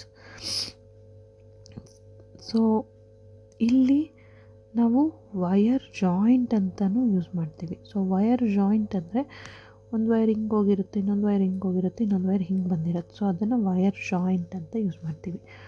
ಕ್ರಾಸ್ಡ್ ವಯರ್ ಅಂತ ಯೂಸ್ ಮಾಡಬೇಕಾದ್ರೆ, ಕ್ರಾಸ್ಡ್ ವಯರ್ ಅಂದರೆ ಇವಾಗ ಸಪೋಸ್ ಒಂದು ವೈರ್ ಹಿಂಗೆ ಹೋಗಿರುತ್ತೆ, ಇನ್ನೊಂದು ವೈರು ವರ್ಟಿಕಲಾಗಿ ಬಂದಿರುತ್ತೆ, ಬಟ್ ಈ ವೈರ್ಗೂ ಜಾಯಿಂಟ್ ಇರಲ್ಲ. ಸೊ ಅದನ್ನ ಹಿಂಗೆ ಡಿನೋಟ್ ಮಾಡ್ತೀವಿ, ಈ ರೀತಿ ಡಿನೋಟ್ ಮಾಡ್ತೀವಿ. ಸೊ ಈ ರೀತಿ ಸಿಂಬಲ್ ಇದೆ ಅಂತ ಅಂದರೆ ಇದು ಕ್ರಾಸ್ಡ್ ವಯರ್ ಅಂತ ಹೇಳ್ತೀವಿ. ಅಂದರೆ ಗ್ರೀನ್ ಕಲರ್ ವಯರ್ಗೂ ರೆಡ್ ಕಲರ್ ವಯರ್ಗೂ ಟಚ್ ಇಲ್ಲ ಅಂತ ಅರ್ಥ. ನೆಕ್ಸ್ಟು ಇದರಲ್ಲಿ ಬರೋಂಥ ಸಿಂಬಲು ರೆಸಿಸ್ಟೆನ್ಸ್ ಅಂತ ಯೂಸ್ ಮಾಡ್ತೀವಿ. ಸೊ ರೆಸಿಸ್ಟೆನ್ಸ್ ಅಂತ ಬಂದಾಗ ಈ ರೀತಿ ಸಿಂಬಲ್ ಯೂಸ್ ಮಾಡ್ತೀವಿ. ಸೊ ಇದು ರೆಸಿಸ್ಟೆನ್ಸ್ಗೆ ಯೂಸ್ ಮಾಡ್ತೀವಿ. ದೆನ್ ನೆಕ್ಸ್ಟ್ ಬಂದುಬಿಟ್ಟು ಆ್ಯಮ್ಮೀಟರ್. ನಾನು ಆಲ್ರೆಡಿ ಹೇಳಿದೆ, ಆ್ಯಮ್ಮೀಟರ್ ಯೂಸ್ ಮಾಡಬೇಕು ಅಂದರೆ ಸಿಂಬಲ್ ಎ ಅಂತ ಯೂಸ್ ಮಾಡ್ತೀರಿ, plus minus. Voltmeter symbol use ಮಾಡಬೇಕು ಅಂದರೆ ಒಳಗಡೆ ವಿ ಅಂತ ಬರೀತೀರಿ, ಪ್ಲಸ್ ಮೈನಸ್ ಸಿಂಬಲ್ ಯೂಸ್ ಮಾಡ್ತೀರಿ. So ಆ್ಯಮ್ಮೀಟರ್, voltmeter, resistance, connecting wire, wire joint, crossed wire, cell, battery, switch, bulb. ಇನ್ನೊಂದು ಯಾವುದು ಉಳ್ಕೊಂತು, that is rheostat. Resistance draw ಮಾಡ್ತೀರಿ, ರಿಯೋಸ್ಟ್ಯಾಟ್. ಸೊ ರಿಯೋಸ್ಟ್ಯಾಟ್ ಅಂತ ಅಂದರೆ ರಿಯೋಸ್ಟ್ಯಾಟ್ ಇಸ್, ಸೊ ಈ ರೀತಿ ಒಂದು ಸಿಂಬಲ್ ಹಿಂಗೆ ಬಂದುಬಿಟ್ಟು ಇದ್ರ ಮೇಲೊಂದು ಆ್ಯರೋ ಮಾರ್ಕ್ ಹಾಕಿದರೆ ಇಟ್ ಈಸ್ ರಿಯೋಸ್ಟ್ಯಾಟ್, ಅಥವಾ ವೇರಿಯಬಲ್ ರೆಸಿಸ್ಟರ್ ಅಂತಲೂ ಕರೀತಾರೆ ಇದನ್ನು. ವೇರಿಯಬಲ್ ರೆಸಿಸ್ಟರ್ ಅಂತ ಅಂದರೆ ರೆಸಿಸ್ಟೆನ್ಸ್ ಅಂದರೆ ಇದಕ್ಕೆ ಫಿಕ್ಸ್ಡ್ ವ್ಯಾಲ್ಯೂ ಇರುತ್ತೆ. ವೇರಿಯಬಲ್ ರೆಸಿಸ್ಟೆನ್ಸ್ ಅಂದರೆ ನೀವು ಅದನ್ನು ಅದ್ರ ಮೇಲೊಂದು ನಾಬ್ ಇರುತ್ತೆ, ಅದನ್ನು ಮೂವ್ ಮಾಡ್ತಾ ನೀವು ರೆಸಿಸ್ಟೆನ್ಸ್ನ ಸೆಟ್ ಮಾಡ್ಕೋಬೋದು. ಇದನ್ನು ವೇರಿಯಬಲ್ ರೆಸಿಸ್ಟರ್ ಅಂತ ಕರಿತೀವಿ, ಅಥವಾ ರಿಯೋಸ್ಟ್ಯಾಟ್ ಅಂತ ಕರಿತೀವಿ. ಸೊ ಇದನ್ನಲ್ಲಿ ಇನ್ನೊಂದು ಸಿಂಬಲ್ ಬರುತ್ತೆ ವೇರಿಯಬಲ್ ರೆಸಿಸ್ಟರ್ಗೆ, ಒಂದು ಈ ರೀತಿ ಬಂದು ಈ ರೀತಿ ಒಂದು ಸಿಂಬಲ್ ಬಂದರೆ, so that is also rheostat ಅಂತ ಹೇಳ್ತೀವಿ. ಸೊ ಇದು ಏನು ಸರ್ಕ್ಯೂಟ್ ಸಿಂಬಲ್ಸ್. ನಾವು ಒಂದು ಸರ್ಕ್ಯೂಟ್ನ ಡ್ರಾ ಮಾಡಬೇಕು ಅಂದರೆ ಯೂಸ್ ಮಾಡ್ತೀವಿ. ಸೊ ಇನ್ನೊಂದು ಗ್ಯಾಲ್ವನೋಮೀಟರ್ ಅಂತ ಬರುತ್ತೆ. So galvanometer is a device used to detect current ಅಂತ ಹೇಳ್ತೀವಿ. So it is the device used to detect current ಅಂದರೆ ಒಂದು ಸರ್ಕ್ಯೂಟ್ನಲ್ಲಿ ಕರೆಂಟ್ ಇದೆನಾ ಇಲ್ಲ ಅಂತೇಳಿ ಚೆಕ್ ಮಾಡೋದಕ್ಕೆ ಗ್ಯಾಲ್ವನೋಮೀಟರ್ ಯೂಸ್ ಮಾಡ್ತೀವಿ. ಸೊ ಇದಕ್ಕೆ ಜಿ ಅಂತ ಯೂಸ್ ಮಾಡ್ತೀವಿ. ಜಿ ಅಥವಾ ಇಲ್ಲೊಂದು ಆ್ಯರೋ ಮಾರ್ಕ್ ಇರುತ್ತೆ, ಈ ಕಡೆ 30 ಡಿವಿಷನ್ಸ್ ಇರುತ್ತೆ, ಈ ಕಡೆ 30 ಡಿವಿಷನ್ಸ್ ಇರುತ್ತೆ, left side right side. So ಅದನ್ನು ಗ್ಯಾಲ್ವನೋಮೀಟರ್ ಅಂತ ಕರಿತೀವಿ. ಯಾವಾಗಲೂ most of the students ammeter ಗ್ಯಾಲ್ವನೋಮೀಟರ್ಗೆ ಕನ್ಫ್ಯೂಸ್ ಮಾಡ್ಕೊತಾರೆ. Ammeter is used to measure amount of electric current. Galvanometer is used to detect presence of current ಇದೆನಾ ಇಲ್ಲ ಅಂತ ಚೆಕ್ ಮಾಡೋದಕ್ಕೆ ಗ್ಯಾಲ್ವನೋಮೀಟರ್ ಬೇಕು. ಬಟ್ ಎಷ್ಟು ಕರೆಂಟ್ ಇದೆ ಅಂತ ಮೆಷರ್ ಮಾಡೋದಕ್ಕೆ ಆ್ಯಮ್ಮೀಟರ್ ಬೇಕು. ಸೊ ಇಷ್ಟು ಸರ್ಕ್ಯೂಟ್ ಸಿಂಬಲ್ಸ್ನ ನಾವು ಯಾವುದಾದ್ರೂ ಒಂದು ಎಲೆಕ್ಟ್ರಿಕ್ ಸರ್ಕ್ಯೂಟ್ನ ಡ್ರಾ ಮಾಡಬೇಕು ಅಂದರೆ ಯೂಸ್ ಮಾಡ್ತೀವಿ. ಸೊ ಈ ಸರ್ಕ್ಯೂಟ್ ಸಿಂಬಲ್ನ ಯೂಸ್ ಮಾಡ್ಕೊಂಡ್ಬಿಟ್ಟು ಒಂದು ಸಿಂಪಲ್ ಎಲೆಕ್ಟ್ರಿಕ್ ಸರ್ಕ್ಯೂಟ್ನ ಹೆಂಗೆ ಡ್ರಾ ಮಾಡ್ಬೋದು ಅಂತ ನಾನು ನೆಕ್ಸ್ಟ್ ಹೇಳ್ತೀನಿ. ಸೊ 1 ಮಾರ್ಕಿಗೆ ಕೇಳ್ತಾರೆ ಡ್ರಾ ಸಿಂಪಲ್ ಎಲೆಕ್ಟ್ರಿಕ್ ಸರ್ಕ್ಯೂಟ್ ಅಂತ ಹೇಳಿಬಿಟ್ಟು. ಸೊ ಒಂದು ಸರ್ಕ್ಯೂಟ್ ಡ್ರಾ ಮಾಡಬೇಕು ಅಂದರೆ ಮೇನ್ ಸರ್ಕ್ಯೂಟ್ ವರ್ಕ್ ಆಗಬೇಕು ಅಂದರೆ ನಮಗೆ ಬ್ಯಾಟ್ರಿ ಇರಬೇಕು. ಬ್ಯಾಟ್ರಿಗೆ ಕನೆಕ್ಟ್ ಮಾಡೋದಕ್ಕೆ ನಾವು ಆ್ಯಮ್ಮೀಟರ್ನ ಯೂಸ್ ಮಾಡ್ತೀವಿ. Ammeter should be connected in series. Next ಇಲ್ಲೊಂದು ಬಲ್ಬ್ನ ಕನೆಕ್ಟ್ ಮಾಡ್ತೀರಿ. ಸೊ ಬಲ್ಬ್ ಕನೆಕ್ಟ್ ಮಾಡಿದ ತಕ್ಷಣ ಏನು ಒಂದು ಸ್ವಿಚ್ ಕನೆಕ್ಟ್ ಮಾಡ್ತೀರಿ. ಸೊ ಸ್ವಿಚ್ಚಿಂದ ಈ ರೀತಿ ಕನೆಕ್ಟ್ ಮಾಡ್ತೀರಿ. ಸೊ ಇಲ್ಲಿ ammeter is connected in series. ಈ ಮಧ್ಯೆ ನಾವು ಪೊಟೆನ್ಷಿಯಲ್ ಡಿಫ್ರೆನ್ಸ್ ಕ್ಯಾಲ್ಕುಲೇಟ್ ಮಾಡಬೇಕು. ಅದಕ್ಕೆ ವೋಲ್ಟ್ ಮೀಟರ್ ಕನೆಕ್ಟ್ ಮಾಡ್ತೀವಿ. This is bulb, this is voltmeter. ಇದು ammeter should be connected in series. ಇಲ್ಲಿ ನೀವು ಇನ್ನೊಂದೆರಡು ಬ್ಯಾಟ್ರಿ ಹಾಕ್ಕೊಂಡ್ರು ಸೆಲ್ ಹಾಕಿದ್ರು ಒಂದೇ ಹಾಕಿದರೆ ಸೆಲ್ ಆಗುತ್ತೆ, 1 or more ಹಾಕಿದರೆ ಬ್ಯಾಟ್ರಿ ಆಗುತ್ತೆ. ಇದು ಓಪನ್ ಸ್ವಿಚ್, ಒಳಗಡೆ ಡಾಟ್ ಇಟ್ಟರೆ ಕ್ಲೋಸ್ಡ್ ಸ್ವಿಚ್. ಸೊ ಇದು ಕನೆಕ್ಟಿಂಗ್ ವೈರ್. ಸೊ ಇಷ್ಟು ಸಿಂಪಲ್ಲಾಗಿ ಡ್ರಾ ಮಾಡಿದ್ರೆ 1 mark question draw simple electric circuit ಅಂತ ಬರುತ್ತೆ. So draw simple electric circuit ಅಂತ ಬಂದರೆ ಈ ರೀತಿ ಡ್ರಾ ಮಾಡಿದ್ರೆ ನಿಮಗೆ 1 ಮಾರ್ಕ್ ಕಂಪ್ಲೀಟಾಗಿ ಬರುತ್ತೆ. ಸೊ ಇದು circuit symbols.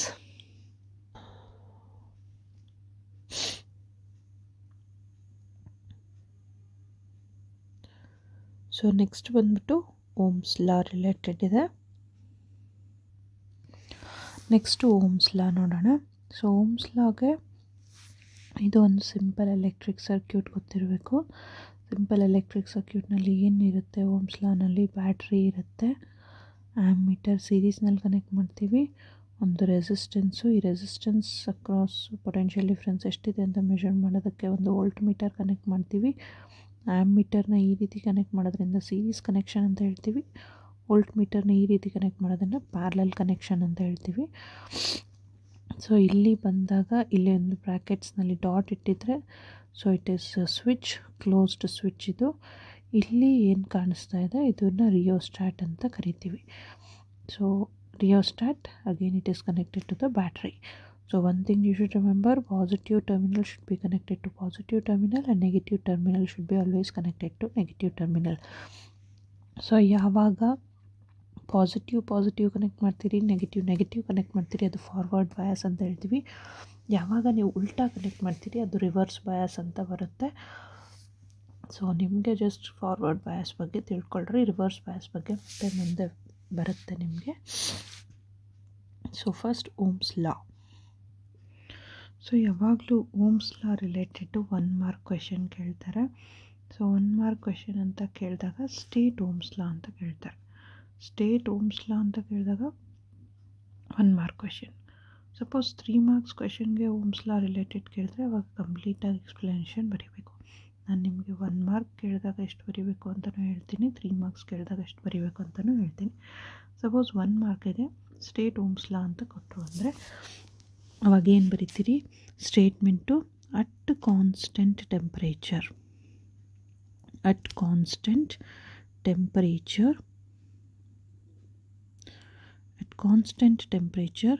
potential difference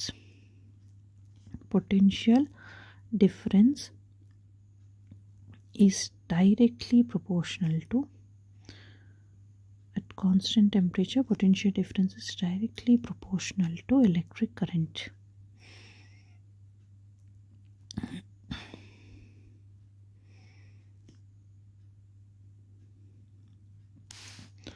So at constant temperature potential difference is directly proportional to electric current.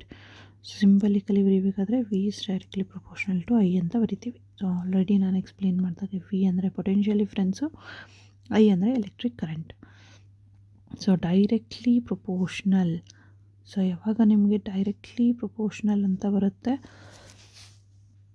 whenever you get the word directly proportional, you should remember that if one quantity is increased, the other quantity also will increase. Potential difference is directly proportional to current. ನೀವು suppose 2 point ಮಧ್ಯೆ potential difference ಜಾಸ್ತಿ ಇದೆ ಅಂತ ಅಂದರೆ charge flow ಆಗೋದು ಕೂಡ ಜಾಸ್ತಿನೇ ಇರುತ್ತೆ. So that is potential difference is directly proportional to electric current ಅಂತ ಹೇಳ್ತೀವಿ. ಸೊ ಓಮ್ಸ್ ಲಾ ಸಿಂಬಲಿಕಲಿ ಬರೀಬೇಕಾದ್ರೆ V is directly proportional to I ಅಂತ ಬರಿತೀವಿ.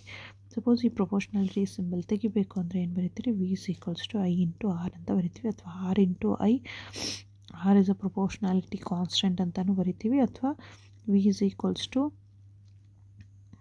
ಐ ಆರ್ ಅಂತಲೂ ಬರೀತೀವಿ.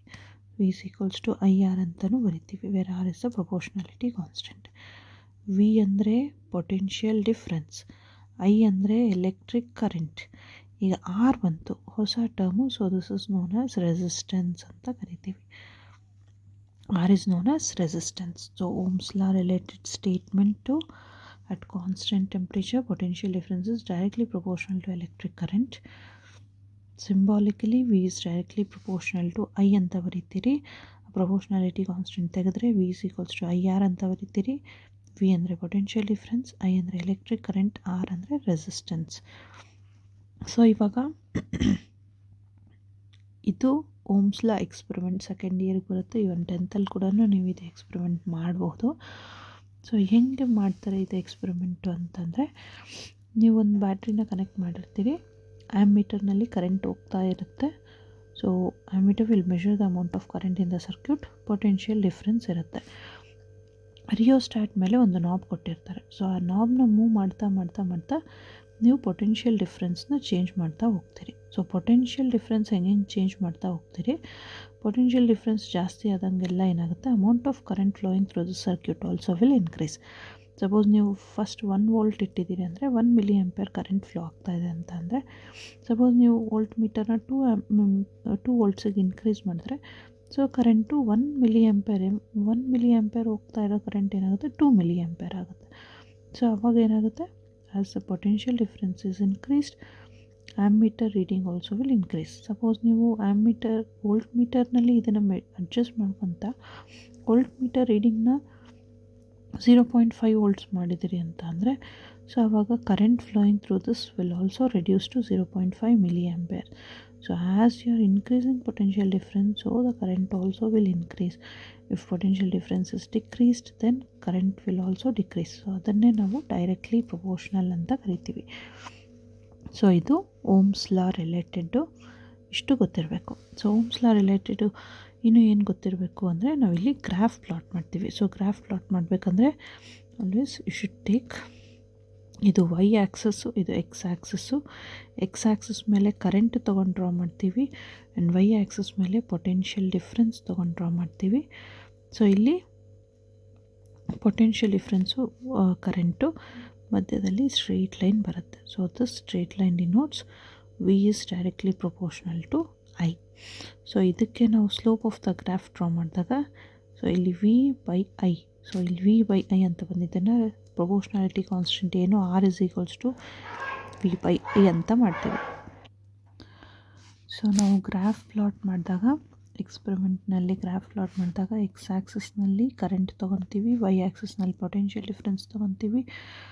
As current potential difference is increase, current also will increase, and that is shown by the straight ಲೈನ್ನಲ್ಲಿ draw ಮಾಡ್ತೀವಿ. ಇದರದ್ದು slope of the graph ಏನು ಬರುತ್ತೆ, ಅದನ್ನು ರೆಸಿಸ್ಟೆನ್ಸ್ ಅಂತ ಬರಿತೀವಿ. So R is equals to V by I ಅಂತ ಬರಿತೀವಿ. V by I, where V is the potential difference, I is the electric current. So ಇದು slope of the graph gives resistance of the material ಅಂತ ಹೇಳ್ತೀವಿ. So ಅದಕ್ಕೆ Ohm's ಲಾನ use ಮಾಡ್ತೀವಿ to calculate the resistance of the material ಅಂತ. Okay, so ಒಂದು second ಕ್ವಿಕ್ಕಾಗಿ Ohm's ಲಾನ ರಿಕ್ಯಾಪ್ ಮಾಡ್ಕೊಂಬಿಡೋಣ. ಸೊ ಓಮ್ಸ್ ಲಾನಲ್ಲಿ ಸ್ಟೇಟ್ಮೆಂಟ್ ಏನು ಬರುತ್ತೆ, so statement is at constant temperature potential difference is directly proportional to electric current flowing through it. So state Ohm's law ಅಂತ ಕೊಟ್ಟಾಗ ಇಷ್ಟು ಸ್ಟೇಟ್ಮೆಂಟ್ ಬರೆಯೋಕ್ಕೆ ಬರಬೇಕು. ಸೊ ಇದು 1 ಮಾರ್ಕಿಗೆ. ಸ್ಟೇಟ್ ಓಮ್ಸ್ ಲಾ ಅಂದರೆ at constant temperature potential difference is directly proportional to electric current. So ಈ potential ಡಿಫ್ರೆನ್ಸ್ನ remove ಮಾಡಿದಾಗ ಏನು ಬರುತ್ತೆ, V is equals to IR ಅಂತ ಬರಿತೀವಿ. ಸೊ ಇದನ್ನು ನೆನಪಿಟ್ಕೊಳ್ಳೋದಕ್ಕೆ ಈಸಿಯಾಗಿ ಒಂದು ಟ್ರಿಕ್ ನೀವು ನೋಡ್ಬೋದು. ಸೊ ಇಲ್ಲಿ V ಅಂತ ಬರ್ಕೊಳ್ರಿ, ಇಲ್ಲಿ I ಅಂತ ಬರ್ಕೊಳ್ರಿ, ಸೊ ಇಲ್ಲಿ R ಅಂತ ಬರ್ಕೊಳ್ರಿ. ಸೊ ಈಗ ನೀವು suppose potential difference find out ಮಾಡಬೇಕು ಅಂದರೆ V is equals to IR formula use ಮಾಡ್ತೀರಿ. V is equals to IR ಅಂತ ಯೂಸ್ ಮಾಡ್ತೀರಿ. ಸಪೋಸ್ ನೀವು ಎಲೆಕ್ಟ್ರಿಕ್ ಕರೆಂಟ್ ಫೈಂಡ್ ಔಟ್ ಮಾಡಬೇಕು. ಸೊ ಆವಾಗ I is equals to ಏನು ಬರೀತೀರಿ, V/R. So I is equals to V/R ಅಂತ ಬರೀತೀರಿ. ಸಪೋಸ್ ನೀವು ಫಾರ್ ಎಕ್ಸಾಂಪಲ್ ರೆಸಿಸ್ಟೆನ್ಸ್ ಕ್ಯಾಲ್ಕುಲೇಷನ್ ಮಾಡಬೇಕು. ಸೊ ಆವಾಗ resistance is equals to V/I. So that is V/I. ಈ ಥರ ಇದು ಒಂದು ಟ್ರಯಾಂಗಲ್ನಲ್ಲಿ VIR ಅಂತ ಬರ್ಕೊಂಡ್ರೆ ನಿಮಗೆ ಫಾರ್ಮುಲಾ ನೆನಪಿಟ್ಕೊಳ್ಳೋದಕ್ಕೆ ಈಸಿ ಆಗುತ್ತೆ. ಸೊ ಇದು Ohm's law related. So Ohm's ಲಾನಲ್ಲಿ ಎಕ್ಸ್ಪೆರಿಮೆಂಟ್ ಮಾಡಿದಾಗ ಗ್ರಾಫ್ ಪ್ಲಾಟ್ ಮಾಡ್ತೀವಿ. X axis, Y axis. X ಆ್ಯಕ್ಸಿಸ್ನಲ್ಲಿ ಕರೆಂಟ್ ಡ್ರಾ ತೊಗೊತೀವಿ, ವೈ ಆ್ಯಕ್ಸಿಸ್ನಲ್ಲಿ ಪೊಟೆನ್ಷಿಯಲ್ ಡಿಫ್ರೆನ್ಸ್ ಡ್ರಾ ಮಾಡ್ತೀವಿ. Nature of the graph is a straight line. So straight line ಬರ್ತಾ ಇದೆ ಅಂತ ಅಂದರೆ V is directly proportional to I ಅಂತ ಅರ್ಥ. ಯಾವಾಗ ಡೈರೆಕ್ಟ್ಲಿ ಪ್ರಪೋರ್ಷನಲ್ ಅಂತ ಇರುತ್ತೆ ಯಾವುದೇ ಗ್ರಾಫ್ನಲ್ಲಿ ನಮಗೆ ಸ್ಟ್ರೇಟ್ ಲೈನ್ ಬರುತ್ತೆ. ಲೈಕ್ ಫಾರ್ ಎಕ್ಸಾಂಪಲ್ ನೀವು 9th ಸ್ಟ್ಯಾಂಡರ್ಡಲ್ಲಿ ಓದಿರ್ತೀರಿ ಯೂನಿಫಾರ್ಮ್ ಮೋಷನ್ ಅಂತ. ಸೊ ಯೂನಿಫಾರ್ಮ್ ಮೋಷನಲ್ಲಿ ಕೂಡ ಸ್ಟ್ರೇಟ್ ಲೈನೇ ಬರುತ್ತೆ nature of the graph. So ಇಲ್ಲಿ ಕೂಡ ಸ್ಟ್ರೇಟ್ ಲೈನೇ ಬರುತ್ತೆ. ಸೊ ಸ್ಟ್ರೇಟ್ ಲೈನ್ ಇದೆ ಅಂತಂದರೆ what it indicates, V is directly proportional to I. V is directly proportional to I ಅಂದರೆ as the current potential difference as it is increased, current in the circuit also will increase ಅಂತ ಹೇಳ್ತೀವಿ. So ಇದಕ್ಕೆ ನಾವು ಏನು ಒಂದು right angle triangle ತೊಗೊತೀವಿ ABC ಅಂತ.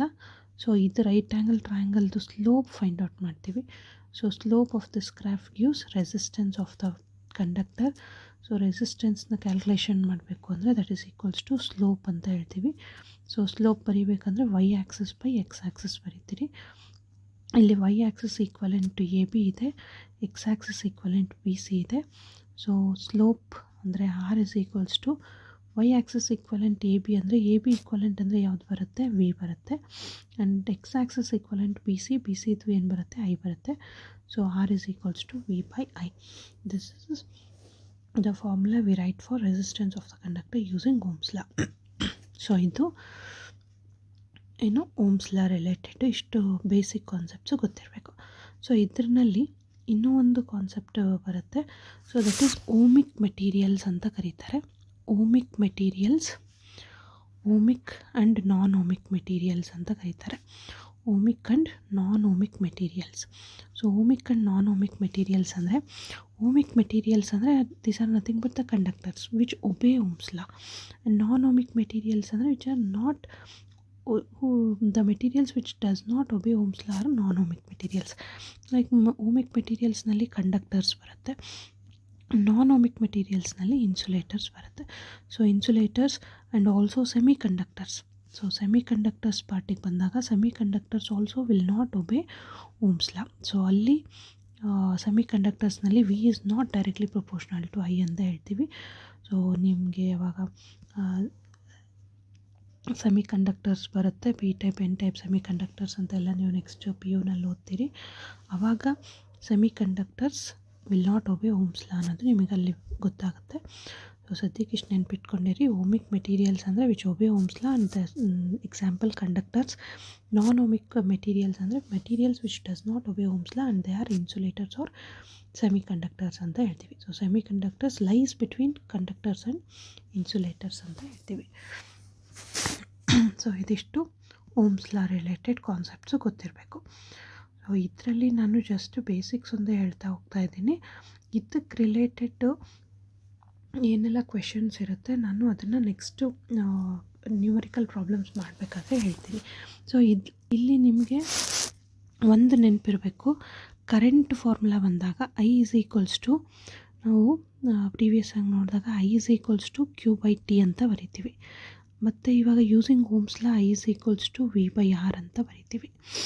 Next V is equals to W/Q ಅಂತ ಬರಿತೀವಿ, ಅಥವಾ V is equals to IR ಅಂತ ಬರಿತೀವಿ. ಸೊ ಫಾರ್ಮುಲಾಸು ನೀವು ನೆನ್ಪಿಟ್ಕೊತ ಹೋಗಬೇಕು.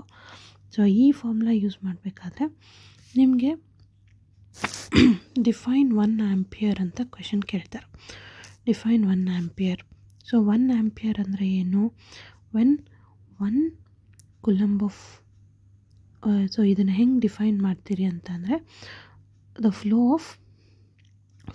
Of unit coulomb of charge per unit time current is said to be 1 ampere when a unit charge flow per unit time ಅಂತ ಹೇಳ್ತೀವಿ. Then current is said to be 1 ampere ಅಂತ ಹೇಳ್ತೀವಿ. ಇದು ಒಂದು. ಇನ್ನೊಂದೇನು, volt ಮತ್ತು ರೆಸಿಸ್ಟೆನ್ಸ್ದು ಓಮ್ ಅಂತಂದು ಹೇಳ್ತೀವಿ. ರೆಸಿಸ್ಟೆನ್ಸು ಅದು ನೆಕ್ಸ್ಟ್ ಟಾಪಿಕ್ ಮಾಡಬೇಕಾದಾಗ ಹೇಳ್ತೀನಿ. Resistance S I unit ohm ಅಂತ ಡಿನೋಟ್ ಮಾಡ್ತೀವಿ. ಸೊ ಇಲ್ಲಿ ಡಿಫೈನ್ 1 ವೋಲ್ಟ್ ಅಂತ ಕೇಳ್ತಾರೆ. ಸೊ 1 ವೋಲ್ಟ್ ಅಂತ ಬಂದಾಗ ಸಪೋಸ್ 1 ಆಂಪಿಯರ್ ಅಂತ ಕೇಳಿದ್ರು ಅಂದರೆ 1 coulomb by 1 second, 1 coulomb by 1 second Q/T. 1 volt ಅಂತ ಬಂದರೆ work done joule, Q charge coulomb. So 1 joule per 1 coulomb. So ಇಲ್ಲಿ amount of work done to move unit charge is called potential difference is said to be 1 volt when 1 unit joule of work is done to move charge of 1 coulomb ಅಂತಂದು ಹೇಳ್ತೀವಿ. So that is 1 volt ಅಂತ define ಮಾಡ್ತೀವಿ. So usually 1 ampere 1 volt ಅಂತ ನಿಮ್ಗೆ ಏನಾದರೂ definition ಕೊಟ್ಟರು ಅಂದರೆ 1 ಮಾರ್ಕಿಗೆ ನಿಮಗೆ ಫಾರ್ಮುಲಾ ಗೊತ್ತಿದ್ದರೆ, ಫಾರ್ಮುಲಾದ್ರಲ್ಲಿ ಯೂನಿಟ್ಸ್ ಗೊತ್ತಿದ್ದರೆ, ಏನೇನು ಗೊತ್ತಿದೆ ಎಲ್ಲ 1 ಅಂತ ಹಾಕಿ ಯೂನಿಟ್ಸ್ ಬರ್ಬಿಟ್ರೆ ನಿಮಗೆ ಆರಾಮಾಗಿ ಮಾರ್ಕ್ಸು ಸ್ಕೋರ್ ಮಾಡೋಕ್ಕಾಗುತ್ತೆ. So this is about Ohm's law ಅಂತ ಹೇಳ್ತೀವಿ. Okay, then next one we have resistance and resistivity. So ಈಗ ನೀವು ಆಲ್ರೆಡಿ ಓಮ್ಸ್ ಲಾನಲ್ಲಿ ರೆಸಿಸ್ಟೆನ್ಸ್ ಬಗ್ಗೆ ನೋಡಿದ್ದೀರಿ. ಸೊ ಇಲ್ಲಿ ರೆಸಿಸ್ಟೆನ್ಸ್ ಮತ್ತು ರೆಸಿಸ್ಟಿವಿಟಿ ಏನು ಅಂತ ನೋಡೋಣ. ಸೊ ರೆಸಿಸ್ಟೆನ್ಸ್ ಮತ್ತು resistivity. So first one resistance ಅಂತ ಆದರೆ, ಈಗ ಸಪೋಸ್ ನೀವು ರೋಡ್ ಇರುತ್ತೆ, ಸ್ಮೂತಾಗಿ ಹೋಗ್ತಾ ಇರುತ್ತೆ. ಸಪೋಸ್ ನೀವು 100 km/h ಸ್ಪೀಡ್ನಲ್ಲಿ ಗಾಡಿ ಓಡಿಸ್ತಿರ್ತೀರಿ. ಸೊ ಅಲ್ಲಿ ನಿಮಗೆ ಸ್ಮೂತ್ ರೋಡ್ ಹೈವೇಸ್ ಎಲ್ಲ ಇದ್ದಾಗ ನಿಮ್ಮ ಸ್ಪೀಡ್ಗೆ ಕಂಟ್ರೋಲೇ ಇರಲ್ಲ. ಬಟ್ ಸಡನ್ನಾಗಿ ನಿಮಗೆ ಒಂದು ಹಂಪ್ ಬರುತ್ತೆ. ಸೊ ಆ ಹಂಪ್ ಬಂದಾಗ ಏನಾಗುತ್ತೆ, you control your speed.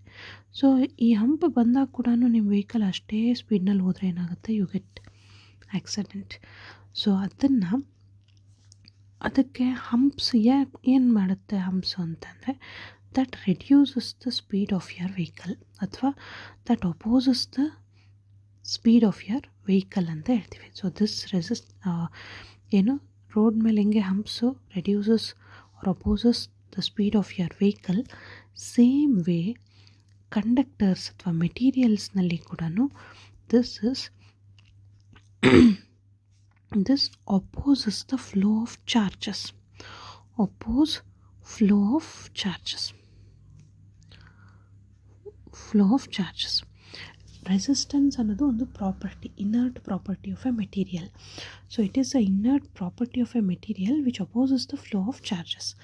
So ಈಗ ರೆಸಿಸ್ಟೆನ್ಸ್ ಅಂತ ಅಂದರೆ it opposes the flow of charges ಅಂತ ಅಂದರೆ, ಯಾವುದಾದ್ರು ಮೆಟೀರಿಯಲ್ನಲ್ಲಿ ಚಾರ್ಜಸ್ ಈಸಿಯಾಗಿ ಫ್ಲೋ ಆಗೋಕ್ಕಾಗತ್ತೆ, ಅಲ್ಲಿ ರೆಸಿಸ್ಟೆನ್ಸ್ ಕಡಿಮೆ ಇರುತ್ತೆ.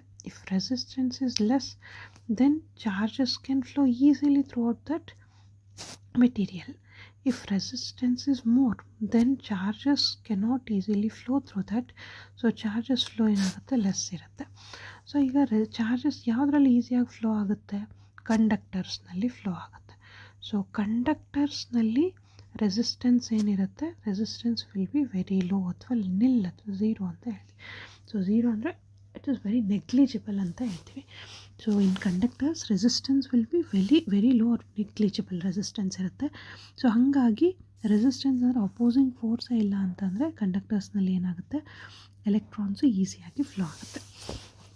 Coming to the part of insulators. So ಇನ್ಸುಲೇಟರ್ಸ್ನಲ್ಲಿ ಏನಿರುತ್ತೆ, ಇನ್ಸುಲೇಟರ್ಸ್ನಲ್ಲಿ ಚಾರ್ಜಸ್ಸು ಫ್ಲೋ ಕಡಿಮೆ ಇರುತ್ತೆ.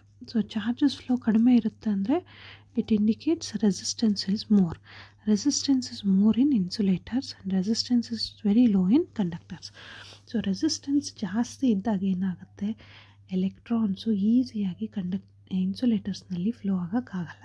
ಸೊ ಹಾಗಾಗಿ ಇನ್ಸುಲೇಟರ್ಸ್ ಏನಿರುತ್ತೆ ಅದರದ್ದು ರೆಸಿಸ್ಟೆನ್ಸ್ ಜಾಸ್ತಿ ಇರುತ್ತೆ, ಕಂಡಕ್ಟರ್ಸ್ ಏನಿರುತ್ತೆ ಅದರದ್ದು ರೆಸಿಸ್ಟೆನ್ಸು ಕಡಿಮೆ ಇರುತ್ತೆ. ಯಾವಾಗ ರೆಸಿಸ್ಟೆನ್ಸ್ ಕಡಿಮೆ ಇರುತ್ತೆ ಫ್ಲೋ ಆಫ್ ಚಾರ್ಜಸ್ ಜಾಸ್ತಿ ಇರುತ್ತೆ, ಯಾವಾಗ ರೆಸಿಸ್ಟೆನ್ಸ್ ಜಾಸ್ತಿ ಇರುತ್ತೆ ಫ್ಲೋ ಆಫ್ ಚಾರ್ಜಸ್ ಕಡಿಮೆ ಇರುತ್ತೆ. ಸೊ ಇದು ನಿಮಗೆ ರೆಸಿಸ್ಟೆನ್ಸ್ ಬಗ್ಗೆ ಗೊತ್ತಿರಬೇಕು. ಆಗ ರೆಸಿಸ್ಟೆನ್ಸ್ ಅಂತಂದೆ ಅಂದರೆ opposing force it is an inner property of the material which opposes the flow of charges ಅಂತ ಹೇಳ್ತೀವಿ. ಈಗ ರೆಸಿಸ್ಟೆನ್ಸ್ಗೂ ರೆಸಿಸ್ಟಿವಿಟಿಗೂ ಏನು ಡಿಫ್ರೆನ್ಸು ಅಂತ ನೋಡೋದಾದರೆ, ರೆಸಿಸ್ಟೆನ್ಸ್ ಅಂತ ತೊಗೊಂಡ್ರೆ ಸಪೋಸ್ ಒಂದು ವಯರ್ನಲ್ಲಿ ಚಾರ್ಜಸ್ ಫ್ಲೋ ಆಗ್ತಾ ಇರುತ್ತೆ. ಸೊ ಅದು ಲೆಂತ್ ಆಫ್ ದ ವಯರ್ಗೇನು ಫಿಕ್ಸ್ ಇಲ್ಲ, ಅದು ಎಷ್ಟು ದಪ್ಪ ಆದರೂ ಆಗ್ಬೋದು, ಎಷ್ಟು ಉದ್ದ ಆದರೂ ಆಗ್ಬೋದು. ಸೊ ಅಲ್ಲಿ ಏನು ಅಪೋಸಿಂಗ್ ಫೋರ್ಸ್ ಇರುತ್ತೆ, ಅಪೋಸಿಂಗ್ ಪ್ರಾಪರ್ಟಿ ಇರುತ್ತೆ ಮೆಟೀರಿಯಲ್ನಲ್ಲಿ, ಅದನ್ನು ನಾವು ರೆಸಿಸ್ಟೆನ್ಸ್ ಅಂತ ಕರಿತೀವಿ. ಹಾಗಾದರೆ ರೆಸಿಸ್ಟಿವಿಟಿ ಅಂದರೆ ಏನು ಅಂತ ನೋಡೋದಾದರೆ, ಸೊ ರೆಸಿಸ್ಟಿವಿಟಿ ಅಂತ ಅಂದರೆ ಇವಾಗ ನಾವು ಯೂನಿಟ್ ಲೆಂತ್ ತೊಗೊತೀವಿ, unit length, unit area of cross section, unit area of cross section. It is the property of the material with unit length and unit area of cross section which opposes the flow of charges. So ಅದನ್ನು ನಾವು resistivity ಅಂತ ಕರಿತೀವಿ. So ನನಗೆ ಇಲ್ಲಿ ಕಂಪ್ಲೀಟಾಗಿ definition ಬರೆಯೋಕ್ಕಾಗಲ್ಲ, so ನಾನು dictate ಮಾಡ್ತೀನಿ, slow ಆಗಿ ನೀವು ಬರ್ಕೋಬೋದು. ರೆಸಿಸ್ಟಿವಿಟಿ ಅಂತ ಅಂದರೆ it is a property of a material of unit length and unit area of cross section which opposes the flow of charges through it ಅಂತ ಹೇಳ್ತೀವಿ. ಸೊ ರೆಸಿಸ್ಟೆನ್ಸು ನೀವು increase ಮಾಡ್ಬೋದು ಅಥವಾ ಡಿಕ್ರೀಸ್ ಮಾಡ್ಬೋದು, ಬಟ್ ರೆಸಿಸ್ಟಿವಿಟಿನ ನಾವು ಡಿನೋಟ್ ಮಾಡೋದು ರೋ ಅಂತ ಕರಿತೀವಿ. So this is called rho ಅಂತ ಕರಿತೀವಿ. So rho this is used to denote resistivity, and resistivity of a material ಏನಿರುತ್ತೆ ಅದು ಫಿಕ್ಸ್ಡ್ ಇರುತ್ತೆ. ಸಪೋಸ್ ನೀವು 1 ಮೀಟರ್ ಲೆಂತ್ ತೊಗೊಂಡ್ರಿ ಅಂತ ಅಂದರೆ ಅದರದ್ದು ರೆಸಿಸ್ಟೆನ್ಸ್ ಒಂದಿಷ್ಟು ಇರುತ್ತೆ. ಸಪೋಸ್ ನೀವು ಅದರದ್ದು ಕ್ರಾಸ್ ಸೆಕ್ಷನ್ ಇನ್ಕ್ರೀಸ್ ಮಾಡಿದ್ರೆ ರೆಸಿಸ್ಟೆನ್ಸು ಡಿಕ್ರೀಸ್ ಆಗುತ್ತೆ. ಸಪೋಸ್ ಕ್ರಾಸ್ ಸೆಕ್ಷನ್ ಡಿಕ್ರೀಸ್ ಮಾಡಿದ್ರೆ ರೆಸಿಸ್ಟೆನ್ಸು ಇನ್ಕ್ರೀಸ್ ಆಗುತ್ತೆ. ಸೊ ಇದು ಏನು 1 ಮೀಟರ್ ವಯರ್ ಅಥವಾ 2 ಮೀಟರ್ ವಯರ್ ತೊಗೊಂಡಾಗ ರೆಸಿಸ್ಟೆನ್ಸ್ ಏನಾಗುತ್ತೆ, ಲೆಂತ್ ಇನ್ಕ್ರೀಸ್ ಮಾಡ್ದಂಗೆಲ್ಲ ರೆಸಿಸ್ಟೆನ್ಸ್ ಇನ್ಕ್ರೀಸ್ ಆಗುತ್ತೆ, ಏರಿಯಾ ಇನ್ಕ್ರೀಸ್ ಮಾಡ್ದಂಗೆಲ್ಲ ರೆಸಿಸ್ಟೆನ್ಸ್ ಡಿಕ್ರೀಸ್ ಆಗ್ತಾ ಹೋಗುತ್ತೆ, ಆ ರೀತಿ ಚೇಂಜಸ್ ಆಗ್ತಾ ಹೋಗುತ್ತೆ. ಬಟ್ ರೆಸಿಸ್ಟಿವಿಟಿ ಅನ್ನೋದು ಏನಿರುತ್ತೆ ದಟ್ ಈಸ್ ಫಿಕ್ಸ್ಡ್, ಬಿಕಾಸ್ ನಾವಿಲ್ಲಿ ರೆಸಿಸ್ಟಿವಿಟಿನ fixed length fixed area of cross ಸೆಕ್ಷನ್ಗೆ ಮೆಷರ್ ಮಾಡೋದ್ರಿಂದ resistivity of the material fix ಇರುತ್ತೆ, resistance of the material change ಆಗ್ತಾ ಇರುತ್ತೆ. ಸೊ ಇಲ್ಲಿ ರೆಸಿಸ್ಟೆನ್ಸ್ ಅಂತ ಬಂದಾಗ, ರೆಸಿಸ್ಟೆನ್ಸ್ ಆಫ್ ದ ಮೆಟೀರಿಯಲ್ ಅಂತ ಬಂದಾಗ, resistance of the material formula ಏನು ಬರಿತೀವಿ, R is equals to rho into L by A ಅಂತ ಬರಿತೀವಿ. R is equals to rho into L by A. So ಇಲ್ಲಿ ಇದನ್ನು ನೋಡಿದ್ರೆ resistivity is denoted by rho, that is rho ಅಂತ use ಮಾಡ್ತೀವಿ. ಎಲ್ನ length of the wire, length of the wire or conductor ಅಂತ ಹೇಳ್ತೀವಿ. Length of conductor,